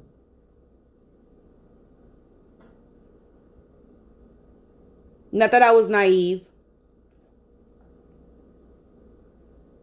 Is that if I see a man there trying to be there for his family and his kids, knowing the fucking story that he was telling me that his baby moms was trying to keep him away from his kids, I'm going to let the man raise his kids. Because that's what he wished. That's what he wanted. To be there for his kids. So I let him be there for his kids. I was too busy trying to get back mine to worry about a motherfucker, to be honest with you. I was worried about my child and getting back my child to worry about a motherfucker.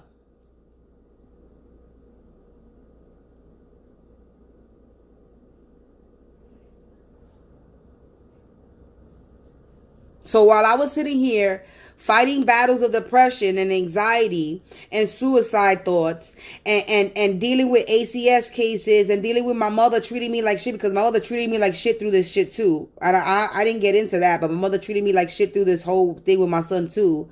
And then I got a motherfucker that supposedly cared for me and he abandoned me, played me, cheated on me, all types of shit. And then I'm not supposed to feel a fucking way. And you ain't never really apologized the right way. You ain't never really fucking make an effort to do shit to fix anything. You ain't make no effort. You ain't make no effort. And he's like, I'm not going to allow you to talk to me that, because I talk to him how I feel. I'm not going to allow you to talk to me like that. You're not gonna allow me to talk to you like that, but I'm supposed to allow you to treat me the way you've been treating me. I'm still hurting from certain shit, and you sitting there still don't realize it. I'm healing. I didn't say I was completely healed. Because to fucking heal in the same place that you were fucking hurt, and I was hurt here. I'm being hurt and still being hurt in the same place, and I gotta heal in the same place. That's hard to do. When you trying to heal and motherfuckers are still trying to hurt your ass while you're healing. So while I'm healing, I got motherfuckers upstairs trying to fuck with my healing and interrupt my energy. And anybody else around me that's fucking with me. While I'm trying to heal from all my past trauma and unlearn all the toxicity that has been fucking instilled in me from growing up with narcissists and being around narcissistic ass people and being in narcissistic ass relationships. I have to unlearn all that shit at the 41 age that I am in now. And that don't take us fucking, that's not fast. That takes time.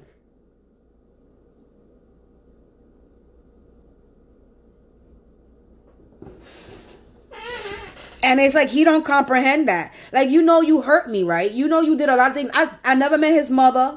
I never met anybody in his family besides his brother and a friend that lived here.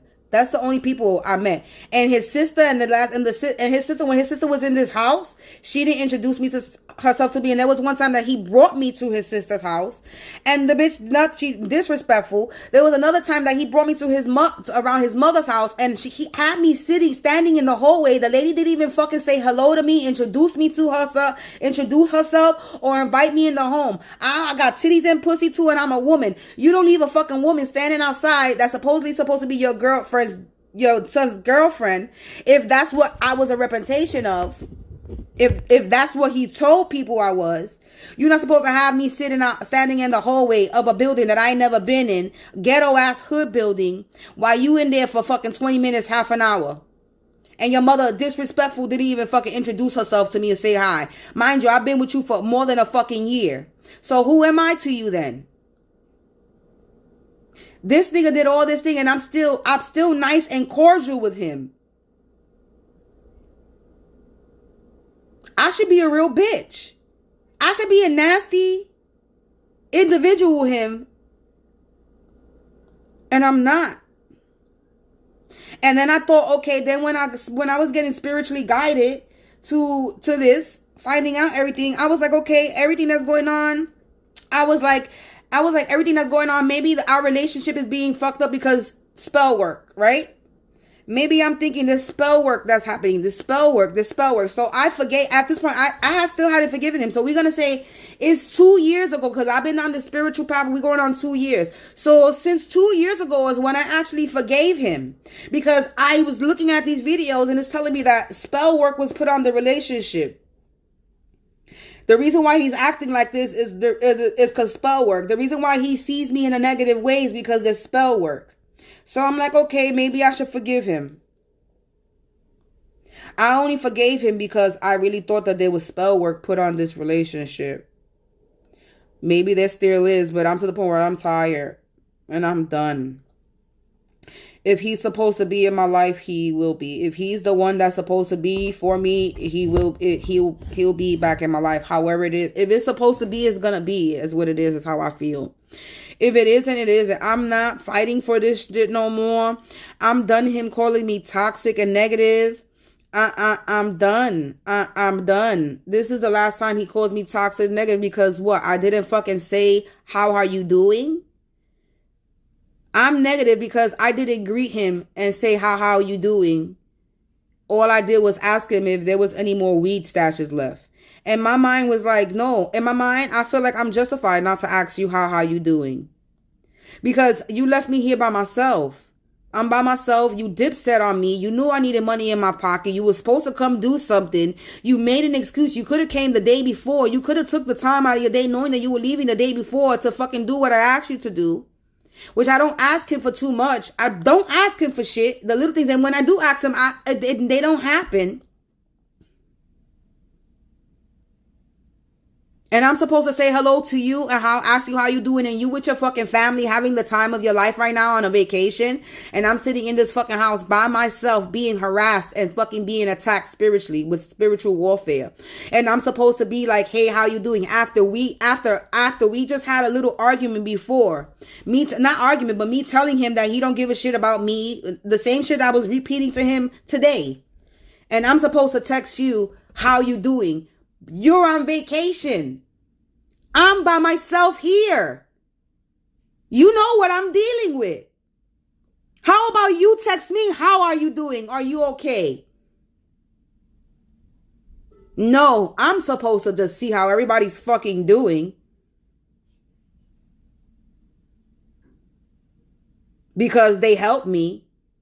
He's another one. He throws what he does for me in his face. He throws the money that he gives me, the fucking house, that the roof that he provides for me. He throws it in my face on top of that. So what was your point of helping me? If your point of helping me was to throw shit in my face, what is it? So you only connected to me because you know that I'm going to be abundant in life. So you're trying to have some type of attachment.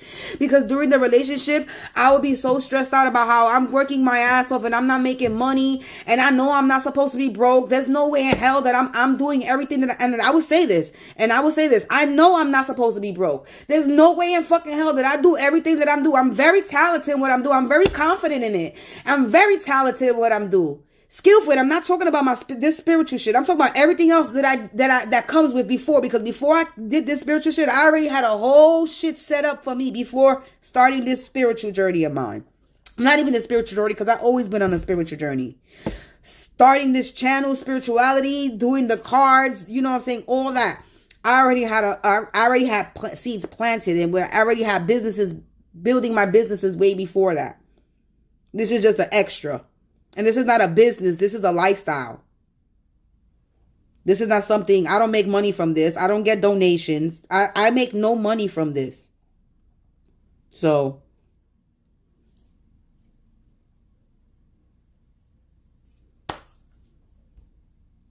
yeah. So if it wasn't for me being spiritually guided, I would have not known what was going on.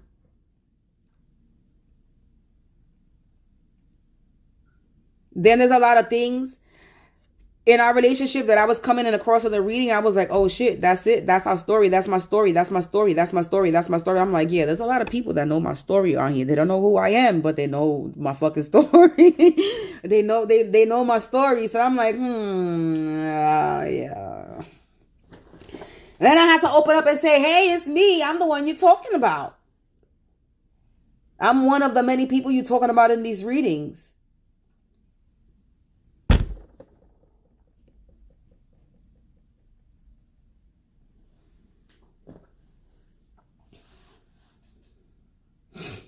That was a hard pill to swallow. I kind of was going through like a I was going through anxiety in the beginning of it. And then the beginning of it, I definitely was being spiritually attacked heavily. I felt like I was going crazy for a minute. And then I said, rewind, hold on. This energy is past, present, and future. Let me figure this shit out. Let me figure it out. And then I started figuring it out. But a lot of the shit that I already saw is happening now, and I'm trying to go back to the video so I can see what's gonna happen next. So I know how to deal with it. But the whole purpose was me of seeing the video, so maybe subconsciously I knew how to handle it, because maybe today's action I probably wouldn't have handled it too well. Today's actions, I still have my little feistiness. I still gave a couple of people a fuck you. Because it was like, fuck you. After the response I got, they needed a fuck you. So I gave a fuck you, but just once. Normally I'd be like, fuck you, fuck you, fuck you, go to hell, it's shit, cunt, bitch, fuck. It's not funny. I was toxic before. I was so not right. I was so rude. When I would be angry and violent. I was violent and rude and very nasty when I would get mad. But now when I get mad, it's like, I don't even get mad anymore. I get disappointed. It's a disappointment. It's not even a mad. I get disappointed especially with the people that I feel like supposed to care for me. It's a disappointment. It's like, damn, I would think you know me all this time, especially my mother. I'm your daughter. You done push me out your motherfucking pussy, bitch. And you don't even know your daughter. And this dude, I done been with you, around you. And it's not even going to say been with you, but I've been fucking around with you for 15 years and you still don't know me. Even now you see the spiritual path and thing, then I'm still negative. I'm good. Leave me alone then. And I really mean it this time. And it's gonna, this relationship, this situationship, I will be honest with myself, it is going to hurt me. It is going to hurt me. It's going to hurt. I'm going to be honest with myself. It is. But the pain that I have already went through, the separation thing that we had already experienced, I've already experienced that separation with him. I've already experienced that abandonment shit. You know what I'm saying? Now it's just the company is always being around him to no longer being around him, no longer seeing him, no longer him being my energy. That's going to be, even though it's already like that now, because he comes over here once in a blue moon. It's not like he comes over here every day.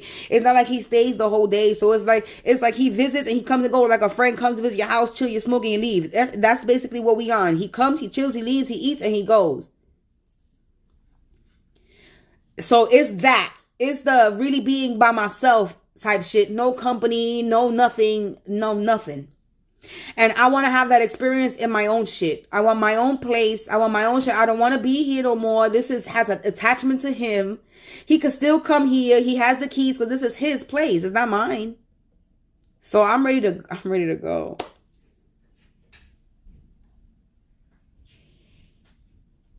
ready to go. I'm tired of defending myself, man.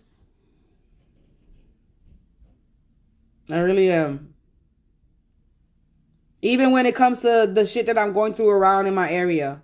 I still be popping my shit, but I'm getting tired of that shit too.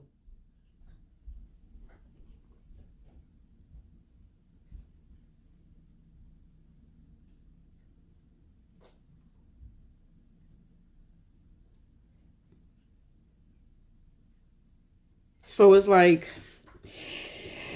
I'm ready for a new everything. And it's going to be a very uncomfortable situation for me, but it's whatever. There's a lot of things that I thought I wouldn't be able to do, but I did it. I thought I wouldn't be able to be in a shelter, and I've been in 3 of them. I thought I would not be able to be without my mother, and I thought I wouldn't be able to be without my son, because that's what I was fighting for, and he's 18. It's his choice if he wants me in his life or not. I'm not going to force anybody to be in my life.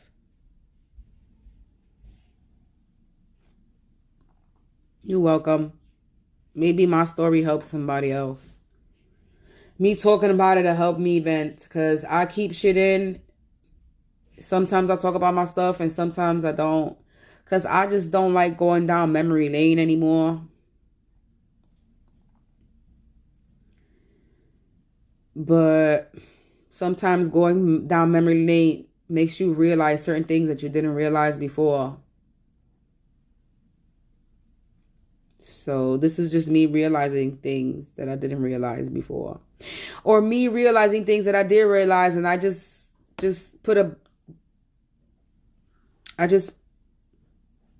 purposely blinded myself because I didn't want to, I don't know. But I know I'm tired of people making me feel like I'm worthless. I'm tired of people making me feel like I'm nobody and nothing. I'm tired of people making me feel like I'm the bad guy, even though I don't give a shit anymore if I'm the bad guy in somebody's life. It is what it is.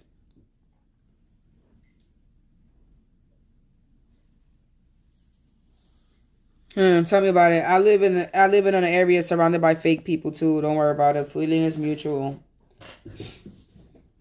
I live in a fucking area where everybody kills each other. I live in the Bronx, New York, and literally somebody was just shot and killed down the block, around the corner, in front of a store that I literally go to. I haven't been in that store yet because, like I said, I'm a person that picks up energy. And you got death flying around there. We're gonna let that shit we're gonna let that energy pass by down there before I walk back down there, because so many people die down there. That area is so I even stopped going to a store because somebody was shot across the street from the deli that I was going to, and I was like, and there was just a lot of stupid shit that was happening every time that I would go there. So I was like, yeah, it's something just made me not want to go down to that store no more. And the only reason why I was going to that store was because I was buying food instead of cooking it. And now I cook my food. I don't eat meat anymore. So there's no point in me going to that store because the stuff that I was buying was chicken sandwich, chicken this, chicken over rice, chicken salad. And I don't eat meat. So, and I cook my own food, and I have changed my eating habits. So I don't need nobody to cook my food. And the only thing I really buy outside in the street is motherfucking pizza. And a pizza I can make my motherfucking self too at this point. Hold on one second.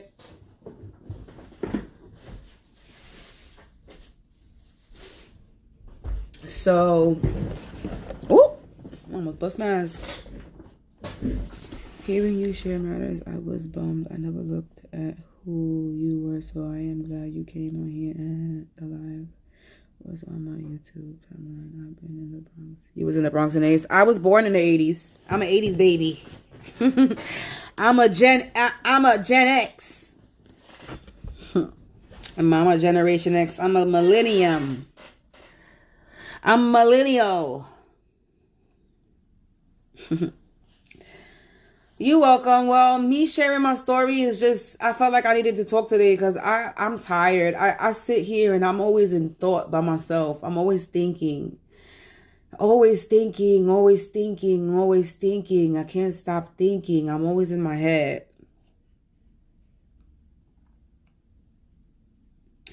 And I'm tired of always being in my head.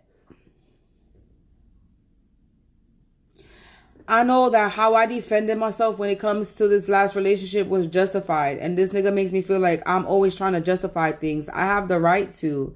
You met a woman that was going through fucking problems and you took advantage of me. And like, if I was somebody naive and you played me for a fool, and then I have no emotional connect. It's like there's no emotional fulfillment there. I don't feel safe. You don't make me feel safe. Knowing what I've been going through over here, he doesn't make me feel like he got my back. God forbid. I'm the one by myself. I don't got no family attached to me. God forbid, I don't know, even though my mother, we don't speak, but maybe God forbid, if the worst comes to worst, my mother is there for me. Maybe she might be there for me if God forbid worst comes to worst. You know what I'm saying? I'll be sitting there saying that my mother don't love me. Maybe she does. Maybe I just don't see it correctly. But in my eyes, I feel like my mom don't love me. But it's all good. But we going back to my off to my mother. Because it's like, I feel like my mother and this dude is like, they like the same energy. And I've compared him to my mother too. Like, he don't listen. He says that I don't listen, but he don't listen. Because if he listened to me throughout this entire time, you wouldn't have not done half of the shit that he has done on purpose. You like my candy stores? My candy stores. What candy stores? I don't have a candy store. My pastry? What are you talking about? What candy store?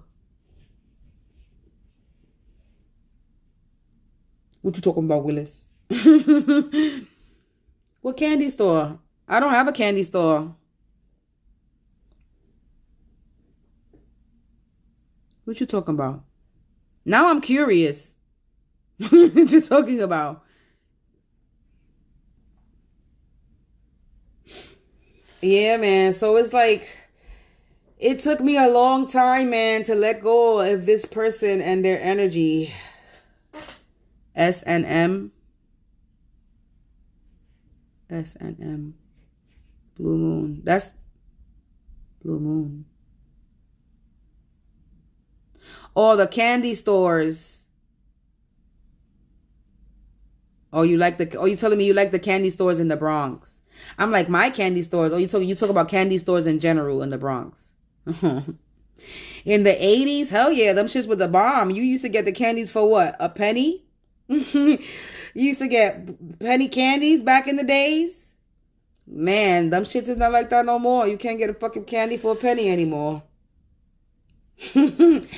But yeah, back in the days, the stores in the Bronx was the shit. The candies.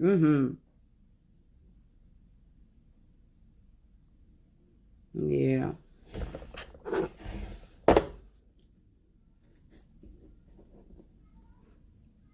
Oh, a cat is in heat. There's a cat in heat outside.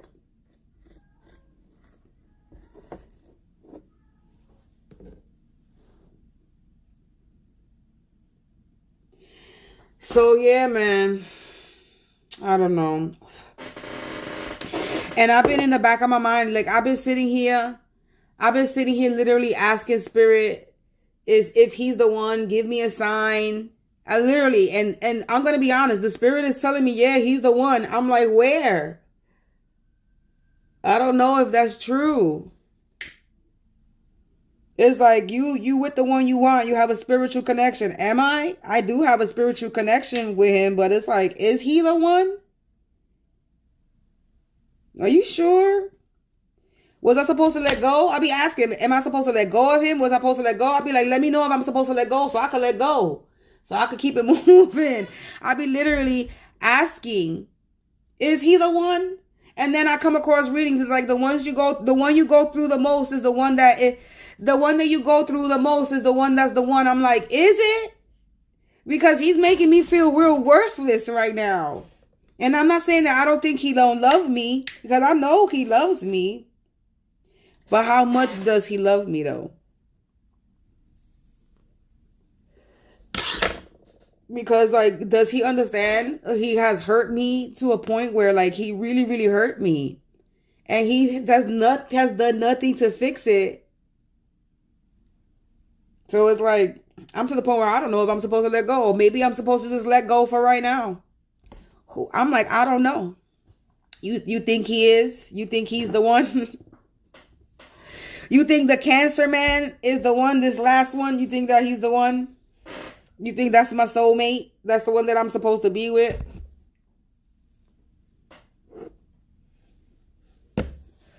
Why you say that? What makes you think that?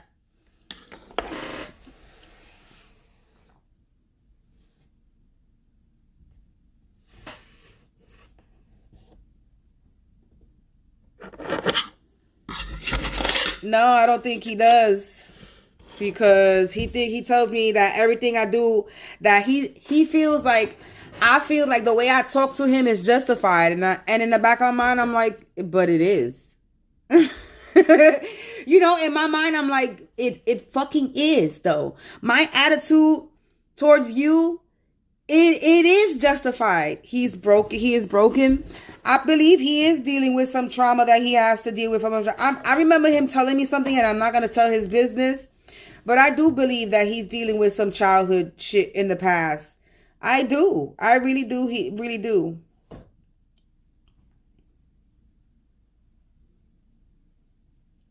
We met at the wrong time, but your souls together is so cool. We are cool together. We have fun. We laugh, we joke, we're very silly together. We cool together. But I don't know. It's been the wrong timing for 15 years because it's been 15 years. I'm tired of waiting. It's like a waiting game. He's like a slug, a snail. Slow fucking movement to make a move or make a commitment. No, I'm 41 years old. I don't got time for the fake relationship, fake situationship. I don't have time to play pretend house. I don't have time for it. I want my respect, and I'm not getting respected the way I want. And I'm not gonna lie, I don't respect him the way he wants, because I'm not being respected the way that I'm getting. You know, to give respect, you get respect. I'm not waiting. I stopped waiting a long time ago, and he knows I'm not waiting. I told him too, I'm not waiting for you. I told him the moment that I fucking get my shit together, I am fucking out. And if you ain't with me, you ain't by my side, we still doing with the same shit, I'm ghost. I told him I'm not gonna go through what I went through. I'm not gonna allow you to put me. I told him. He's not communicating well neither. No. And I'm not gonna lie, my communication is not well either, because of me dealing with lack of communication when it comes to my mother. So me communicating proper communication, my communication sometimes is not proper either, and I can admit that, especially when I'm mad. Once I get frustrated, my communication skills is all out the window. I'm pissed. So there's so much shit that runs in my mind that I can't get everything out. When I'm calm and I'm regular, I can speak my mind. I can speak freely with no problem, no attitude. But then once you get me there, there's either I stop talking, either I don't want to hear it no more, and I'm done with the conversation because I'm already frustrated. And I'm not going to frustrate myself no more. Like, I'm tired of arguing. I grew up with nothing but arguing. I'm tired of arguing. And people think that I like to argue. People think that I'm the one that likes conflict. Who the fuck likes conflict? I grew up fighting, arguing my entire life. I am 41. I want to be at peace and done with the fighting and arguing already.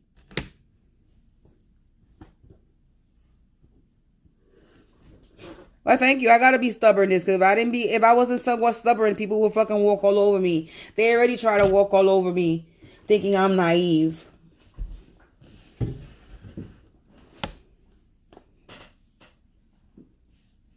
I'm a hard-headed ass person, and I'm gonna continue to be hard-headed sometimes.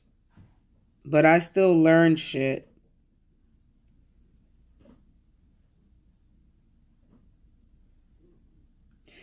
I try to be. People want me to be bad. They want me to be this negative person.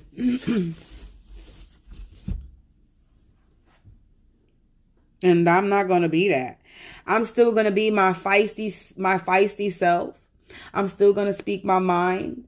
I don't have to be rude about it.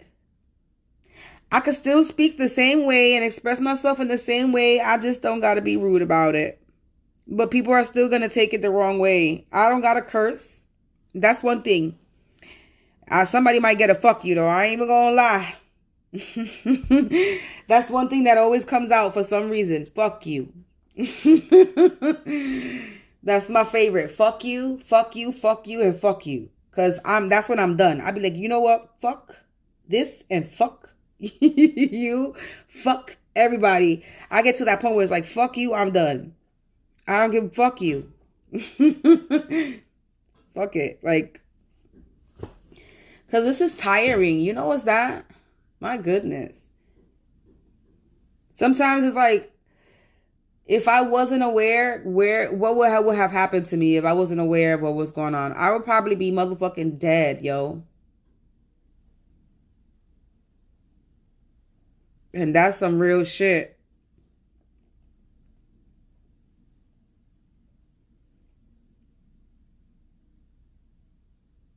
And it would have happened by my own hand. I did lose weight.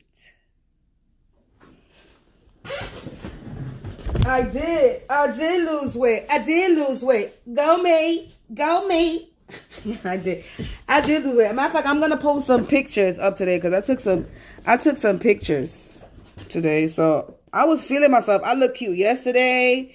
I look cute today. I look cute the day before yesterday. I've been doing it up. I'm like, you know what? Nigga left me here by myself. I'm gonna look cute. Fuck it. Even if I gotta walk to the store, I'm gonna look cute. Walk to the store and look cute so I can feel good about myself. Even though sometimes I feel like it's a waste of clothing because I'll be outside only for like 10 minutes.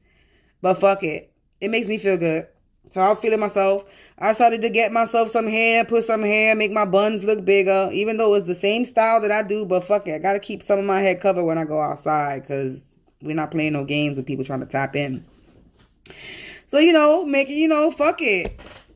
Now I'm trying to get some new clothes because I don't have no clothes now.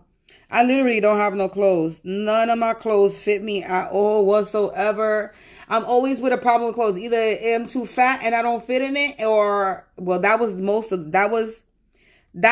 the majority of the problem where I was too big and I didn't fit in no clothes. I didn't fit into clothes. Issue. Now I lost a lot of weight and all the clothes that I was complaining that I didn't have. Now I have a lot of clothes that I gotta get rid of because I don't fit into them.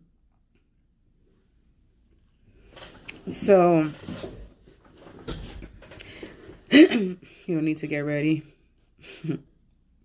Girl, I be going outside looking like a bum sometimes. Well, not a bum, but I've been doing a lot of the head wraps and I've been trying to I know I need to cover my head, but I'm to the point where I'm done with trying to, I'm protected no matter what.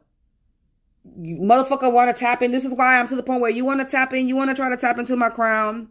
You want to try to tap into my third eye. Go right the fuck ahead because what's going to happen is you're going to get burned. Because that is the motherfucking energy and protection that I have over me. That I shouldn't have to cover my head while I'm in the fucking comfort of my home because I got motherfuckers attacking me. I shouldn't have to fucking go to sleep with covering even though going to sleep covering your head is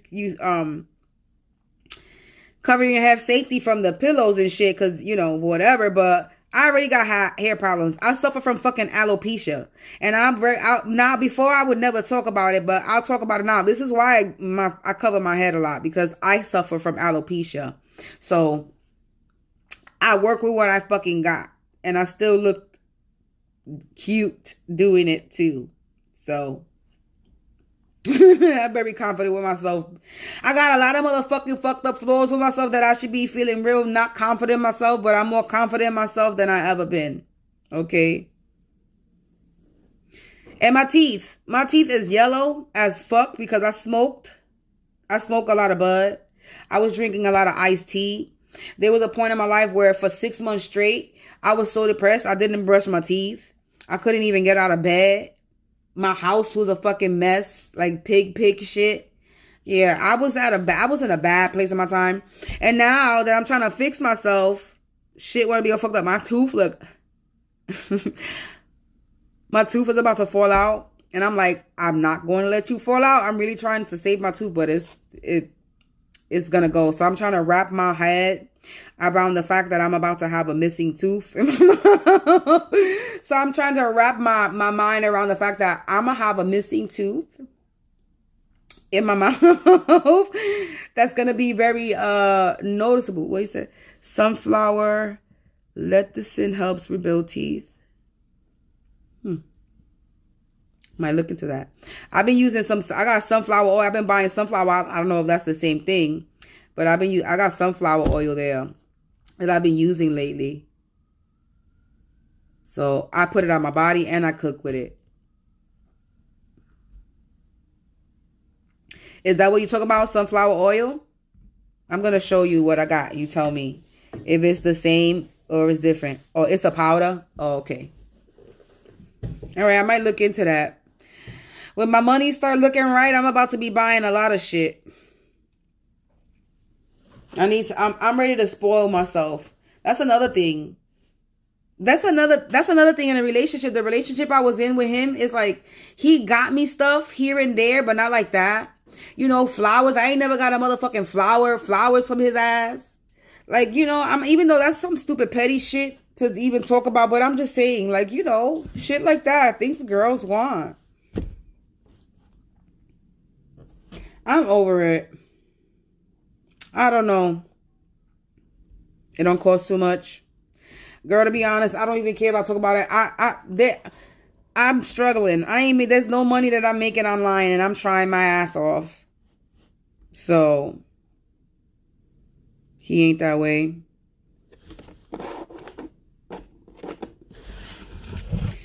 So, I don't know. I don't know what he is anymore.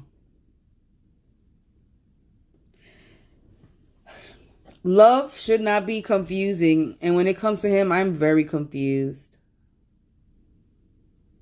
And I'm tired of being confused. He ain't a flower giver. He's a flower giver. He's a flower giver. Oh, goodness. He's a flower giver, but he ain't them kind of flower. Oh, it's not there. He ain't these flower givers over here. He ain't these kind of flower givers over here, but he's a flower giver over here. He provides me with that kind of flower. I don't get those flowers. I get this flower that I'm about to roll up another blunt right now. I'm about to do. That's the kind of flower giver he is. Nah, I don't know, Joy, when it comes to this dude. Especially this last conversation today. Like, he don't get it. Like, you know I'm alone. You know I'm dealing with shit. Like, yo, you worried about me saying hello? How you doing? Mind you fucking enjoy him in the moments. I'm good. I don't want the moments no more. I'm okay. If I can't have what I'm supposed to have when it comes to him, then I don't want it no more. This is 15 years, girl. 15 years. And it's the same story. I refuse to repeat history.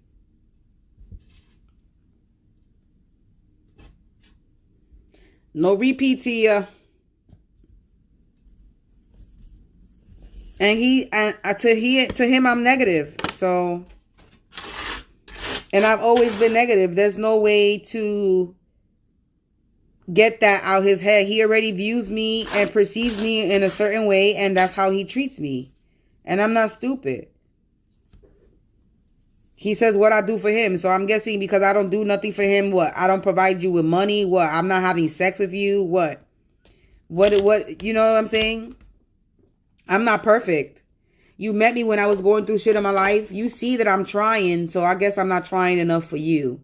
So I guess I'll meet somebody that'll love me for me and love my fucking feisty ass mouth and won't take offense to everything and will fucking acknowledge that they hurt me and they know why I'm acting the way I'm acting and won't fucking be I'm negative because I'm standing up for myself, because this is basically where it's at. This is where it's at. I stand up for my feelings and emotions and I'm the bad guy. I want to be with somebody that when I feel like they did something wrong to me and I express myself, it doesn't just get overlooked. They fix the fucking problem, not continue doing the same shit and not listen. It goes in one ear and out the other. And to me, I feel like what I've been saying has been going in one ear out the other. And that's for been 15 years. Because if he was actually listening to anything that I've said when it came to my motherfucking feelings, he would have never hurt me from the get-go, knowing what I was dealing with. And I told this nigga that if I get hurt, and I told him before we even got into a relationship that if I get hurt, I told him if he hurts me, I do not know how I'm going to react. And I was dead ass serious. I didn't know how I was going to react. And my reaction to him hurting me wasn't a good one. It was violent. It caused like domestic violence in the house. That's how bad it got between us.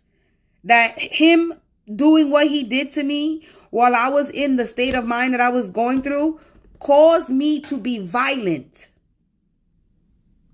Fucking angry. I wasn't angry. I was enraged. Like, you don't understand how... This dude don't understand how... Hurt is not the word.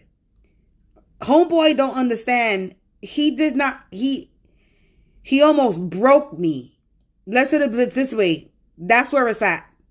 Not even the fucking dude that abused me and hurt my child broke me, because I put hands on nigga. I fought back.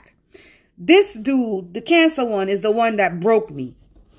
He almost broke me. Let's put it that way. Almost. Let's say I was broken. So he did break me a little bit. He cracked me a little. He cracked me more than what I was already cracked. Okay? I was chipped, and then he cracked the chip that I had. Let's put it that way, because I'm not broken. Because something that's broken cannot be fixed. Something that, you know what I'm saying? Well, maybe not all the time. Sometimes it can. But he tells me that he feels like Humpty Dumpty. I was just about to say something. He tells me that he feels like he got to walk on eggshells with me.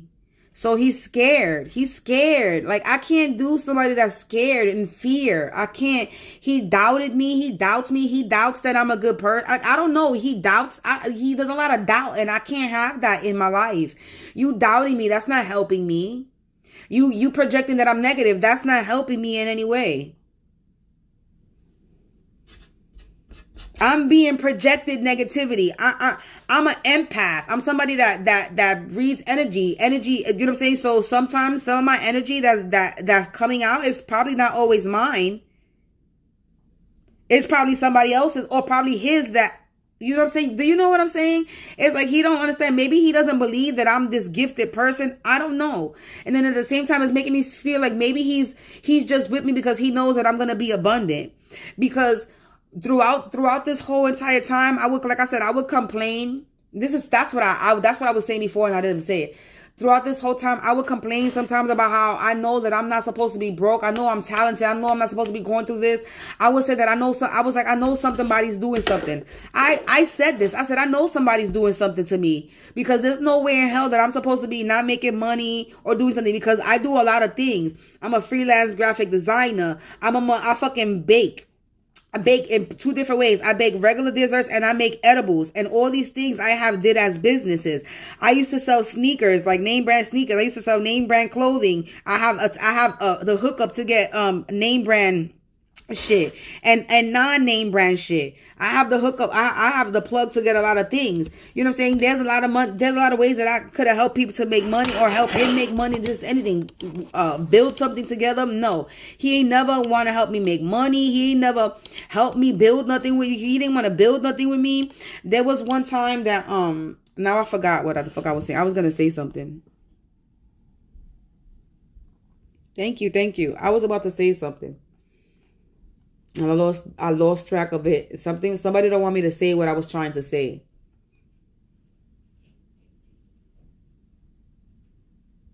Or I was like, oh, they don't want me to make no money.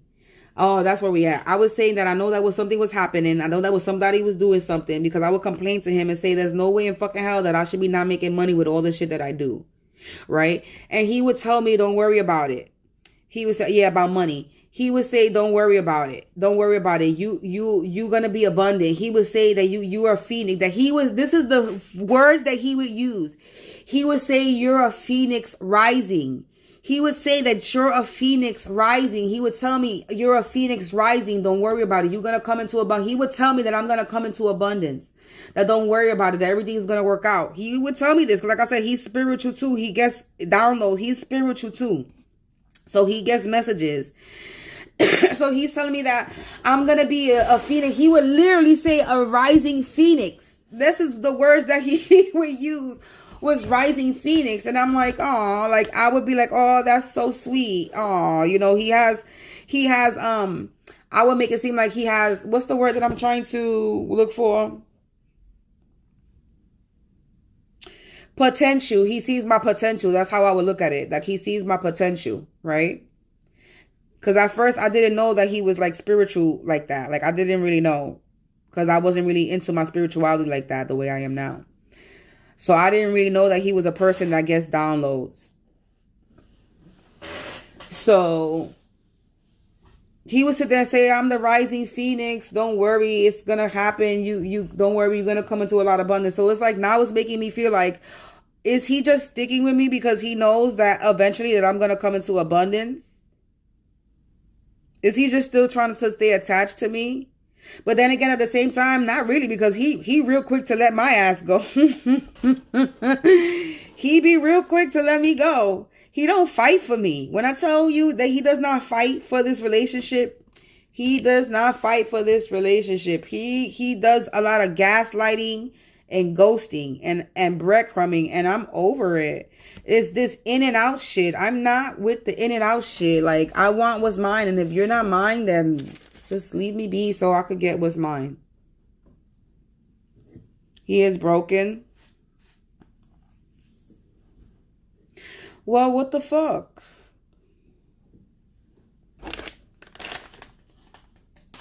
Why his brokenness why him being broken I'm the bad guy?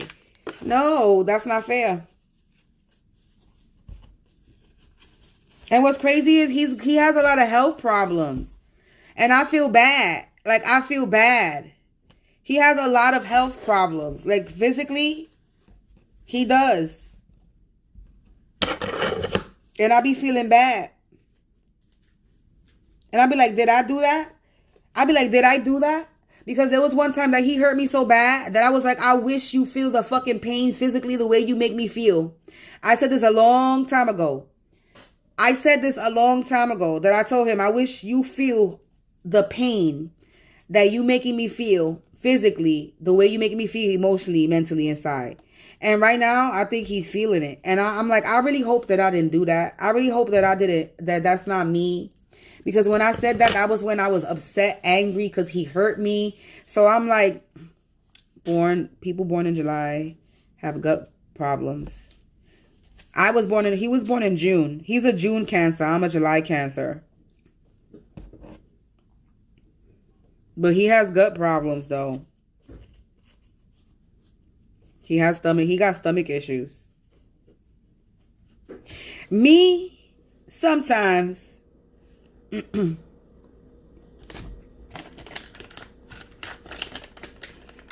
He's the end of June Cancer. Like, literally, almost at the end of June.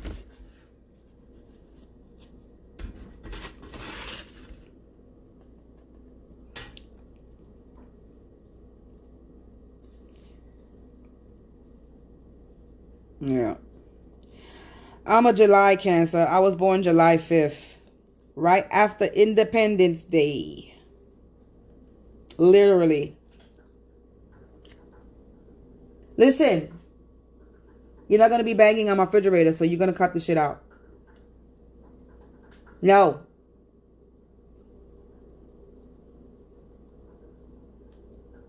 I rebuke, remove all negative energy, entity, demonic negative energies out of my motherfucking home.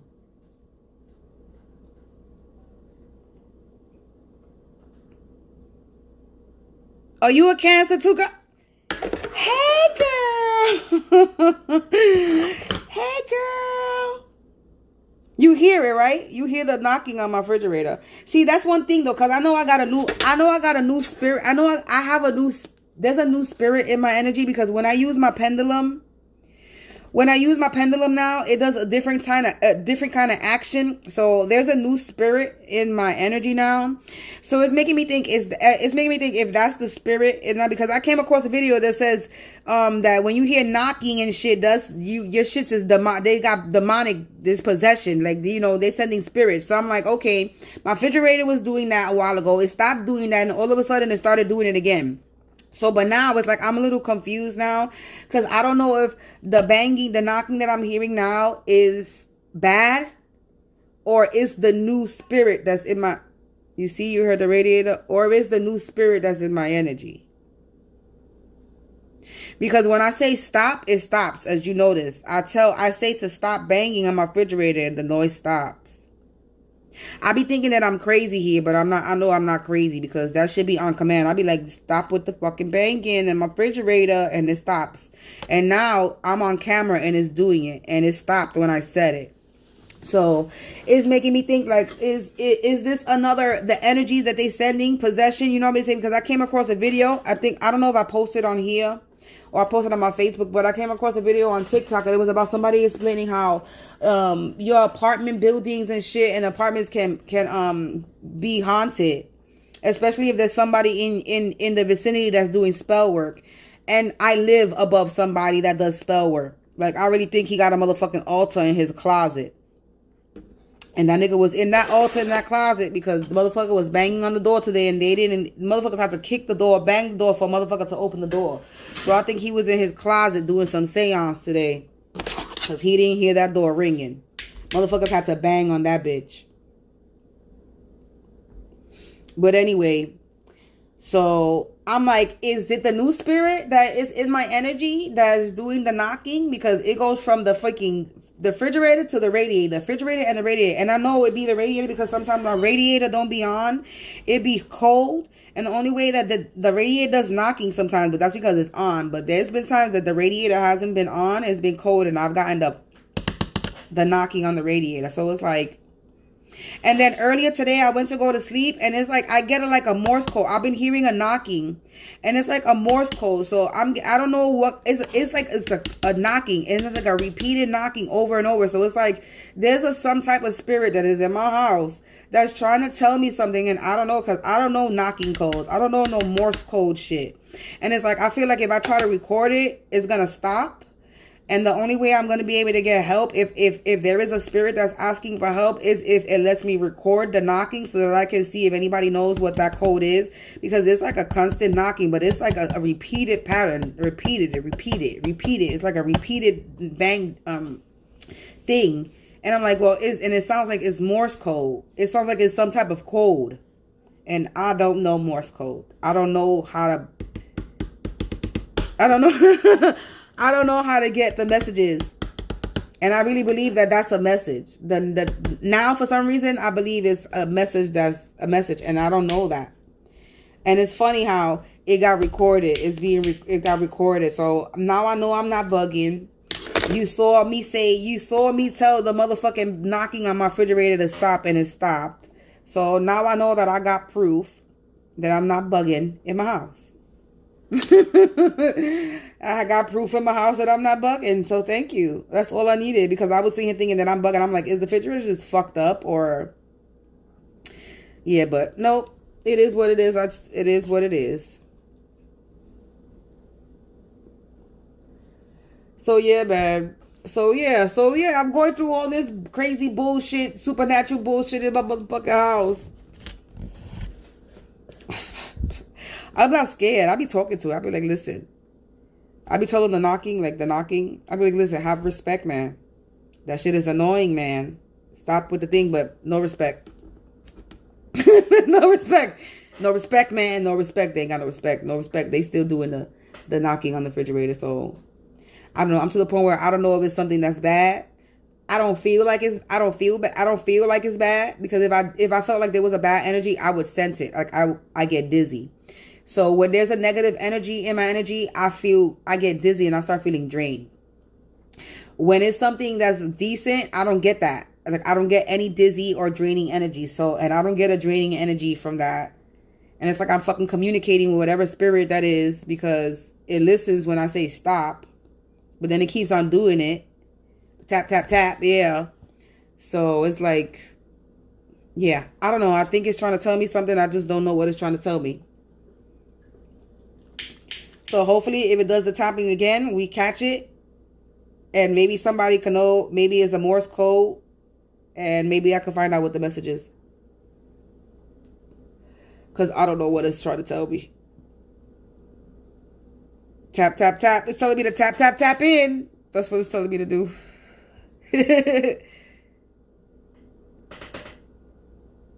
Strangest noises we are catching. Yeah. So, you know Morse code. So maybe I'll try to record it. I don't know if it's going to let me, because the tap, tap, tap one noise, the one that sounds like it's a Morse code, is coming from the room. So I don't know if that's my upstairs neighbors making noise or that's just the spirit, because it sounds like it's coming from the radiator.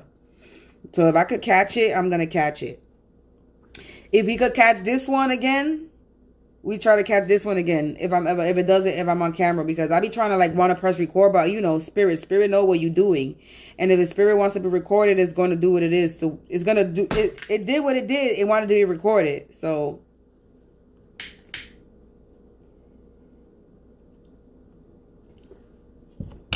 if it lets me record it, then we're gonna find out what's up, because I believe there's a message that I'm supposed to be getting from there. But yeah, I don't know. I guess I'm done talking about this relationship shit, because my lights be flickering. Yep, my lights flicker. This one flickers, and these two lights be flickering. The one in the hole, all my lights flicker once in a flicker. Not all the time, but like very lightly. Sometimes my light, it gets brighter. Like right now. I just said it gets brighter, but that was my hand. Because of the camera. But, ooh, you see the effects? But yeah, sometimes my light, I'm doing that right now. But sometimes the light, it be doing that. It be getting bright out of nowhere. But when I say bright, it be getting real bright.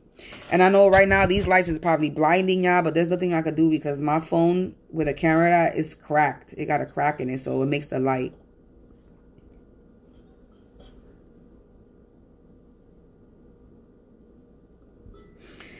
Yeah, that shit was crazy. That was something new that they was trying, but I'm glad I caught that shit.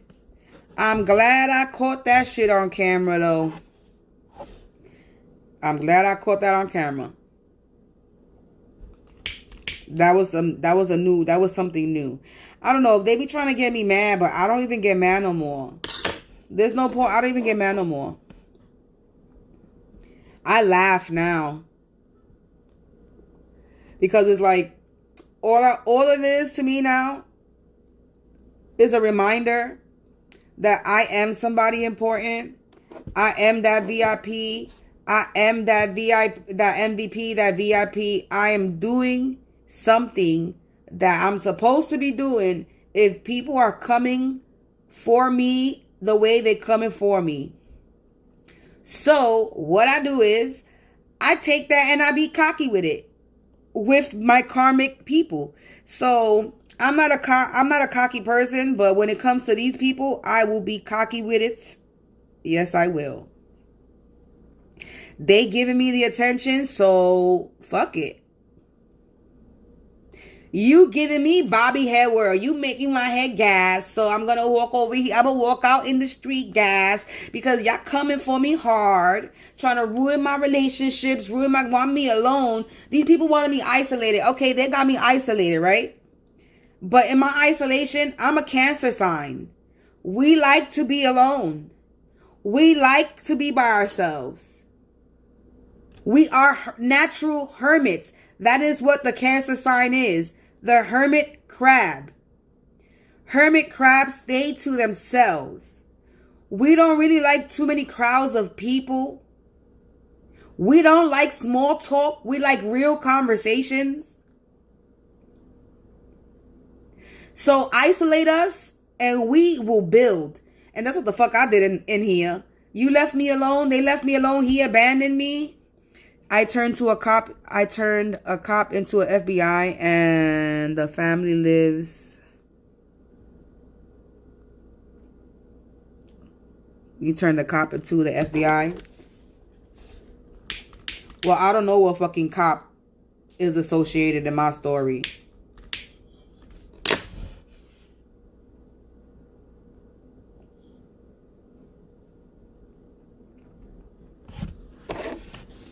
So it's like I stay to myself.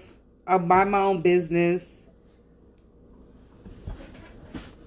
I enjoy my own company. I crack myself up because I'm a funny ass person.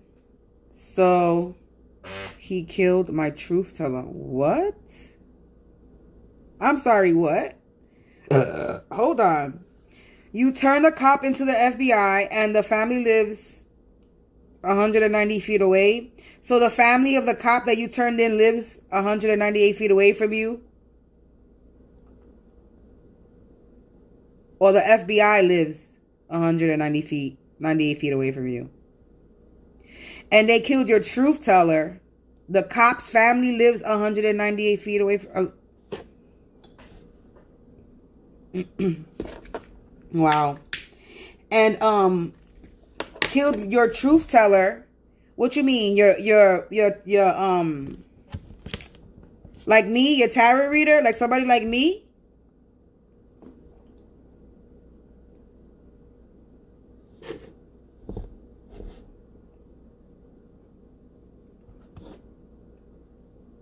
You are a whistleblower?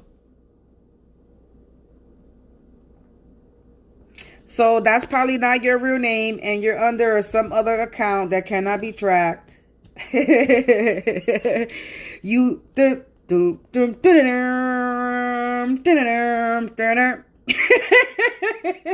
we got 007, Joy 007. 19 men died and I survived, and they lied on it. What? Girl.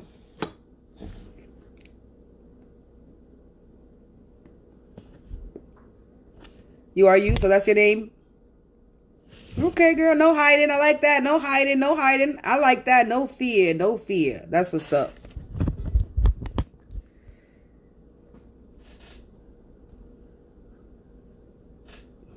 All right. I like that. No fear. Get in gear. Fuck these people.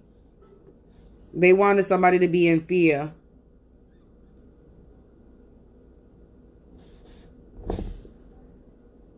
Facts. That's why I'm doing what I'm doing. That's what I told myself. When I realized that I was being targeted, that's why I told myself, oh yeah? You want to target me? Okay. Go ahead, target me. I'm going to be a loud, kicking, and screaming motherfucking target then. Let's see if you catch a bitch now. Let's see if you're going to target me now. Because I'm going to be loud about it. I'm going to expose motherfuckers. And I don't care if I look crazy. Because at the end of the day, whatever I say is straight facts. I'm speaking straight facts. And if I'm crazy, then I guess I'm crazy right along with the rest of the world that's saying the fucking same thing that I am saying. I guess we all motherfucking crazy together. And I guess I'll be with the crazies just like me then. Fuck it.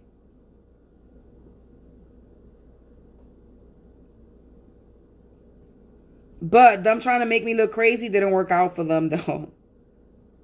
Because I like to get crazy. This is entertainment for me. I'm the bully to the bullies. And no motherfucker is gonna target me. Not no fucking upstairs neighbors. Not no motherfucking popo, no judge, no cop, no dirty law, no fucking property manager, no nobody. Nobody of power, no motherfucking tarot reader, no motherfucking fake troll people, nobody. None of that. I don't give a fuck who they think they are, what power position they think they have. what delulu mentally they are, they warped mind they have, that they think they got some power.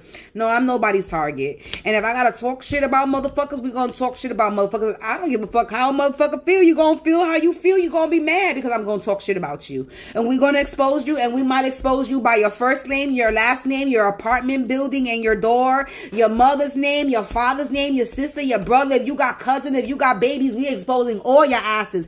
If you close to a motherfucking neighbor, y'all working together, we exposing them bitches too. Every motherfucker of y'all is getting exposed. And if you don't like it, then y'all should have kept fucking 10 feet, 6 feet, 100 feet away from me. And stop thinking that somebody's a motherfucking sucker up in this building. Or in wherever the fuck they decided to start targeting me at all. So, a bitch kicking and screaming, and we gonna continue to fucking kick and scream, because you know what? That's what the fuck I was meant to do. I wasn't meant to sit here and not talk about my problems and talk about it. I was supposed to sit here and expose people. And God got me, because he got me in a situation that I'm in danger. I'm in the Bronx, in the ghetto, surrounded by a bunch of fucking gangbangers. And I literally mean gangbangers. Gangsters. I'm not gonna call them gangsters because they're not gangsters, but hoodlums. People in gangs. That's what we're gonna call them. People that are in gangs. And I gotta walk in the street. Who knows how many of these people were involved with doing what they were doing to me? You know what I'm saying? But I grew up in the real ghetto. I grew up in the South Bronx. Where I'm at, this is not the South Bronx.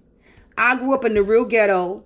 I grew up opening my doors with crack pipes and shit in front of my door, with pissy ass elevator buildings. One of my best friends, her whole family was a bunch of drug addicts.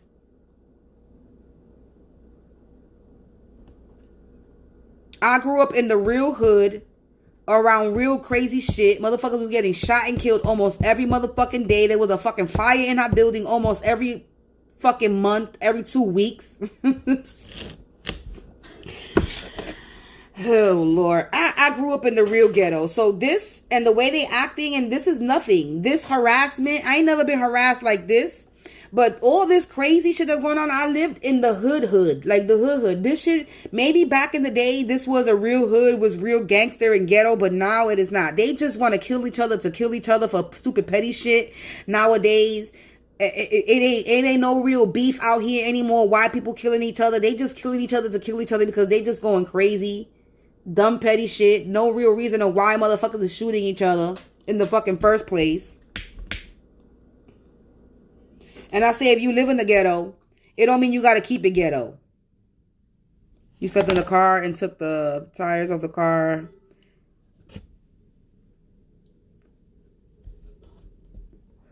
They took the tires of the car while you were sleeping in the car. Hey, how you doing? Yeah, long time. Wow, that's crazy.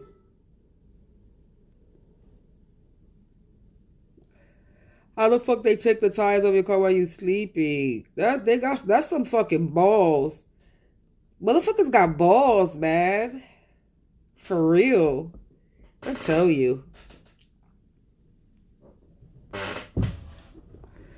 But yeah, man. So this is where we at. This is basically where I'm at in my life right now. Where I'm on this journey, and I guess I got a motherfucking deal with shit. You slept through it. You must have been knocked the fuck out. You must have been tired.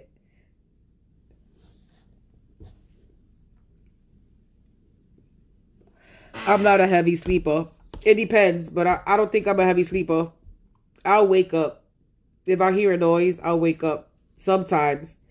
I am a deep sleeper if I'm really tired, because he has told me many times that he has came up and woke me up, and he has said, call Sam, and I didn't wake up. And he got to shake me. So sometimes I could wake up sometimes, and if I'm in a deep sleep, that means I must be astral projected somewhere. My body is my soul is somewhere else. When you in a deep sleep, that's because your soul is in a whole different dimension.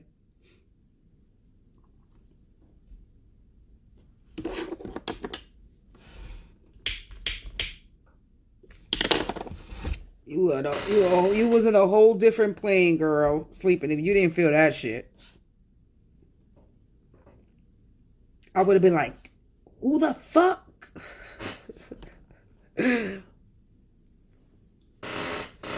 would have grabbed up a machete. I would have grabbed them. If I was a person that was sleeping in the car, I would have a weapon. I would have grabbed them machete and said, yo, nigga, go ahead and keep on trying. And if I'm sleeping in my car, I'll make sure I have a motherfucking gun. Fuck a machete. We don't know what motherfucking weapons motherfucking have. So if you were sleeping in your car, I hope you have some fucking weapon with you.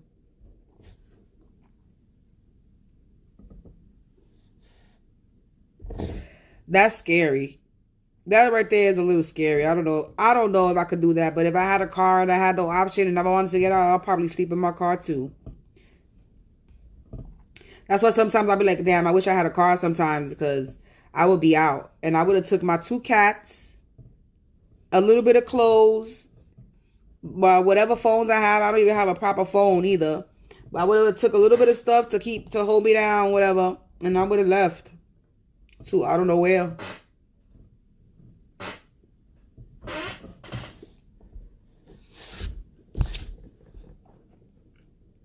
And covered me and said he wouldn't be back and not to get up out of the blanket for any reason. Oh.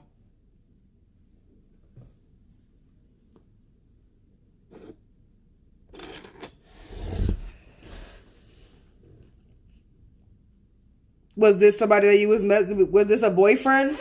You said, I guess that's what his name. So, was this your man? At the time? Your bouncer?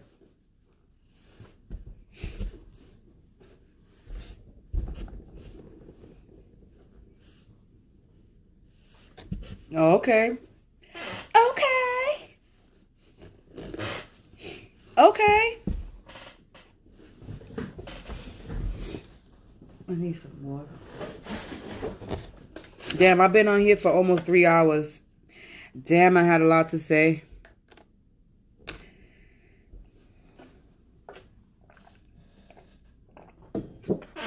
How old are you, if you don't mind me asking?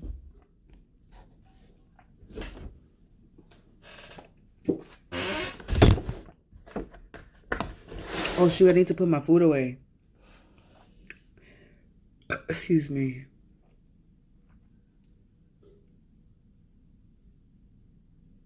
You 52? Okay. Okay.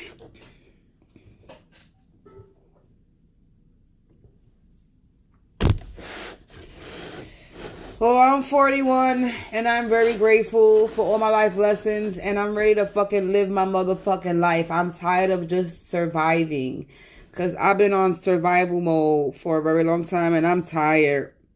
Excuse me. I want to live, and I don't know how that living is going to happen, but whatever. I'm ready. I'm ready. Maybe today I was supposed to, you 51? Today? Huh?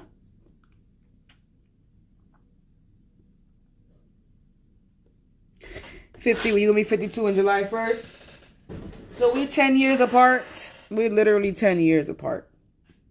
Ha ha ha.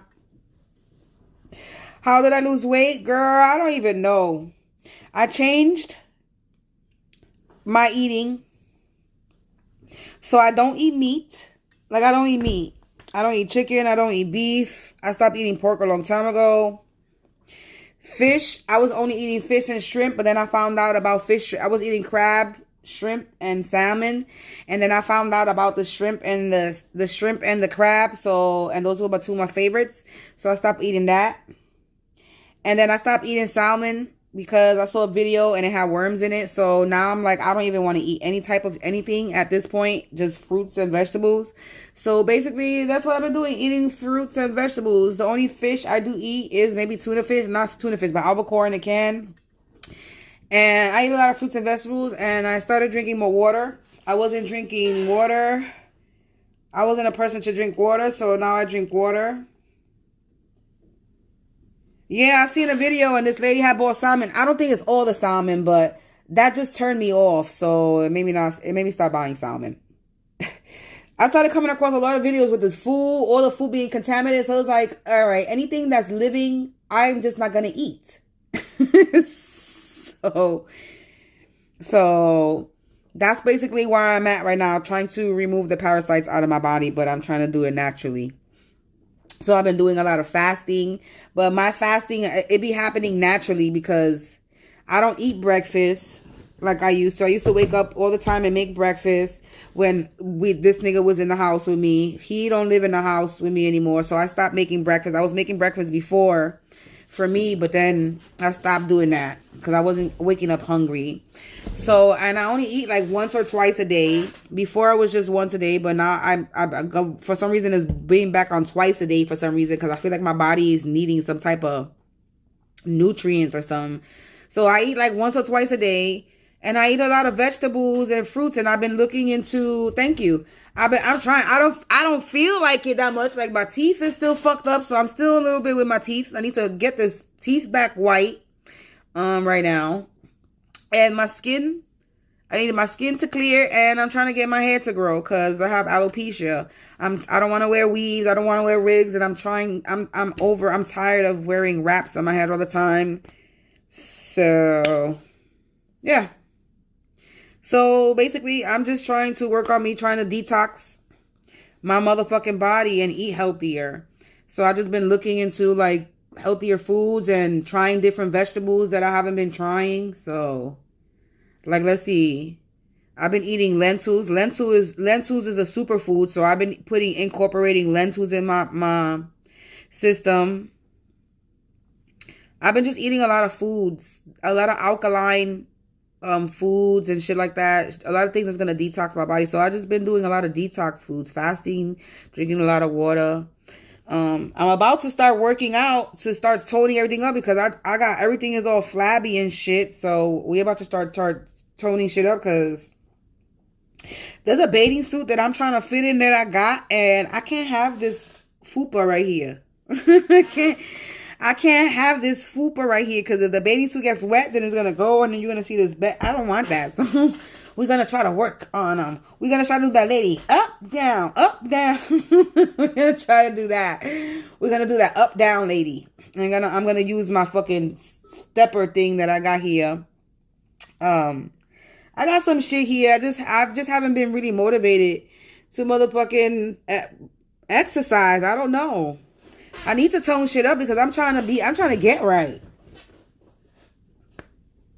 But I got wings. You see, look. You can't see because I got my shirt, but look. I believe I can fly. And then my thighs too, you know, the fat in the thighs. I go, you know, I be making my fat, what you call this? My thigh fat clap. Oh, goodness gracious. Squats. See, the squats, my thing is my knees is fucked up. I have tendonitis in my knees. So me, like, squatting, going up and down, I can't do. There's just certain things I can't do because I have certain body ailments. So my knees, I have to make my knees stronger before I sit there and try to squat. Because we can't squat. Oh, goodness. I could squat, but I just can't squat for too long.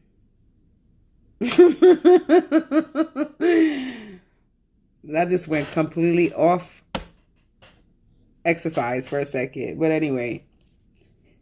Oh,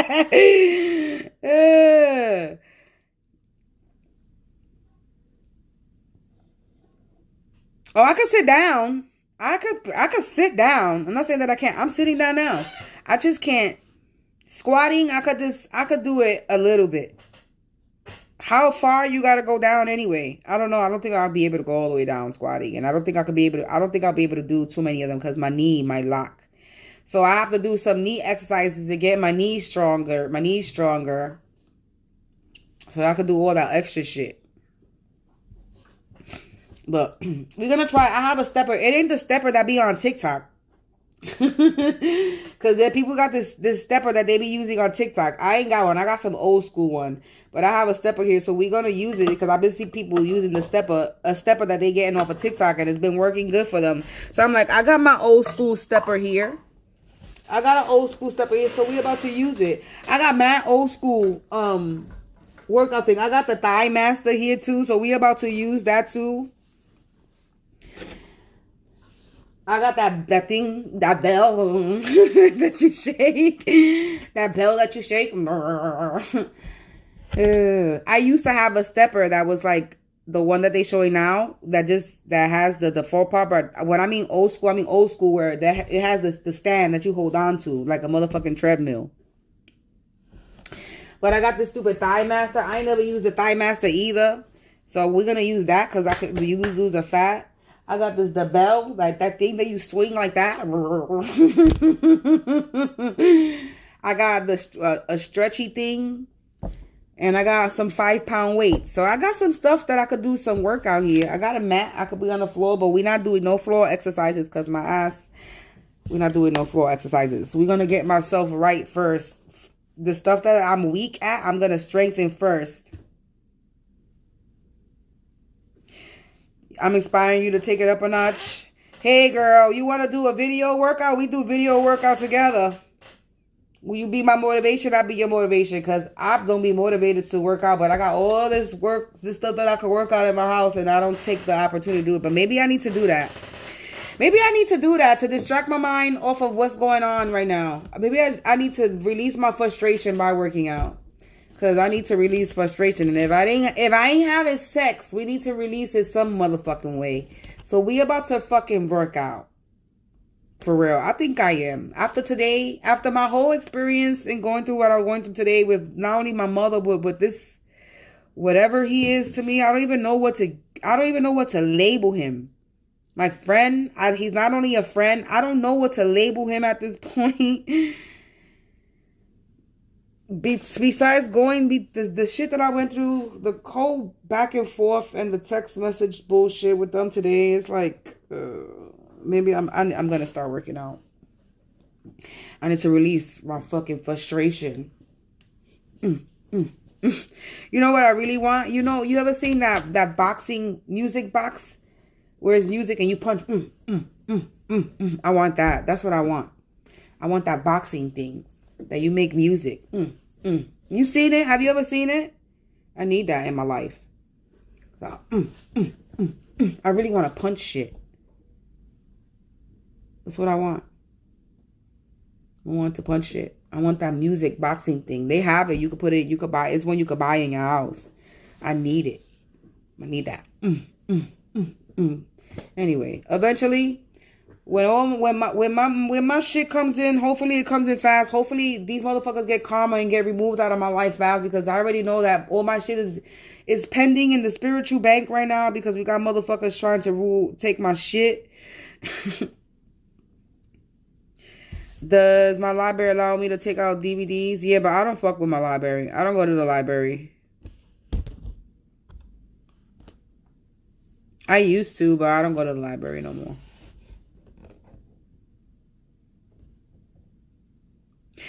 Girl, you can find workout videos on YouTube. There's a couple of videos that I saved from people that I've seen working out. You don't gotta go to you don't gotta go through all that, girl. Go on YouTube. Go on YouTube, go on Facebook, go on TikTok. You got people doing workout shit. I look at the people that are actually working out and then I see the results. That's what I fuck with. I fuck with people that are showing me real results. Not these fucking skinny ass bitches that are already skinny and they doing workouts. No. I watch people. Don't worry about it. I have the worst internet here too. Right now I have to share internet with somebody. I have my own internet, but I gotta share internet again. So don't worry about it. I feel you. I feel you. Let me see my phone. I'm gonna have to end this video because my phone is at 3% and this shit is dying. I'm at 3% and I've been on this video for 3 hours. But yeah, I'm probably gonna come back on tomorrow. I'm probably going to finish venting and talking because I think I need to finish talking and venting about everything that has gone in my life and finally releasing all the bullshit. Because I'm done keeping quiet about how I was treated in a relationship. I really am. In this relationship, I went through some shit. I'm going to talk about it. Yes, I am. Tomorrow, you're going to start working out. Let's see if I get the motivation to start working out too, because I need to start something. So maybe I might use my stepper. I'm gonna probably find the movie and stand on the stepper and do the stepper while I watch a TV show or movie. I'm probably gonna do that. Okie dokie. My ass don't really get online early anyway, so my ass probably gonna do another nighttime video. Late afternoon, nighttime. Probably, most likely. So, if anything, you'll see a premiere. You'll see a live video saying premiering or something. I don't know, because I use it from this. I do the live from this app, and this phone is all janky. I have a fucked up phone that I use to do these live videos, and I can only freaking press certain buttons. Anyway, thank you for keeping me company. Thank you for listening to me. Thank you for politicking with me. And I'll see you tomorrow if you catch me on the live. I'm going to go and watch some motherfucking TV. It's 3 o'clock in the morning. I should be going to sleep, right? Nope, a bitch is not tired. I go to sleep now. I'm going to wake up at 9 o'clock, 10 o'clock in the morning. And I do not want to be up that early. So I'm off to go find something to watch. People, Joy, you have a blessed night. And thank you for the company. I appreciate it, and I appreciate you.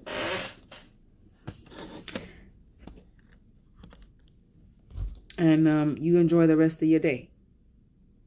Peace.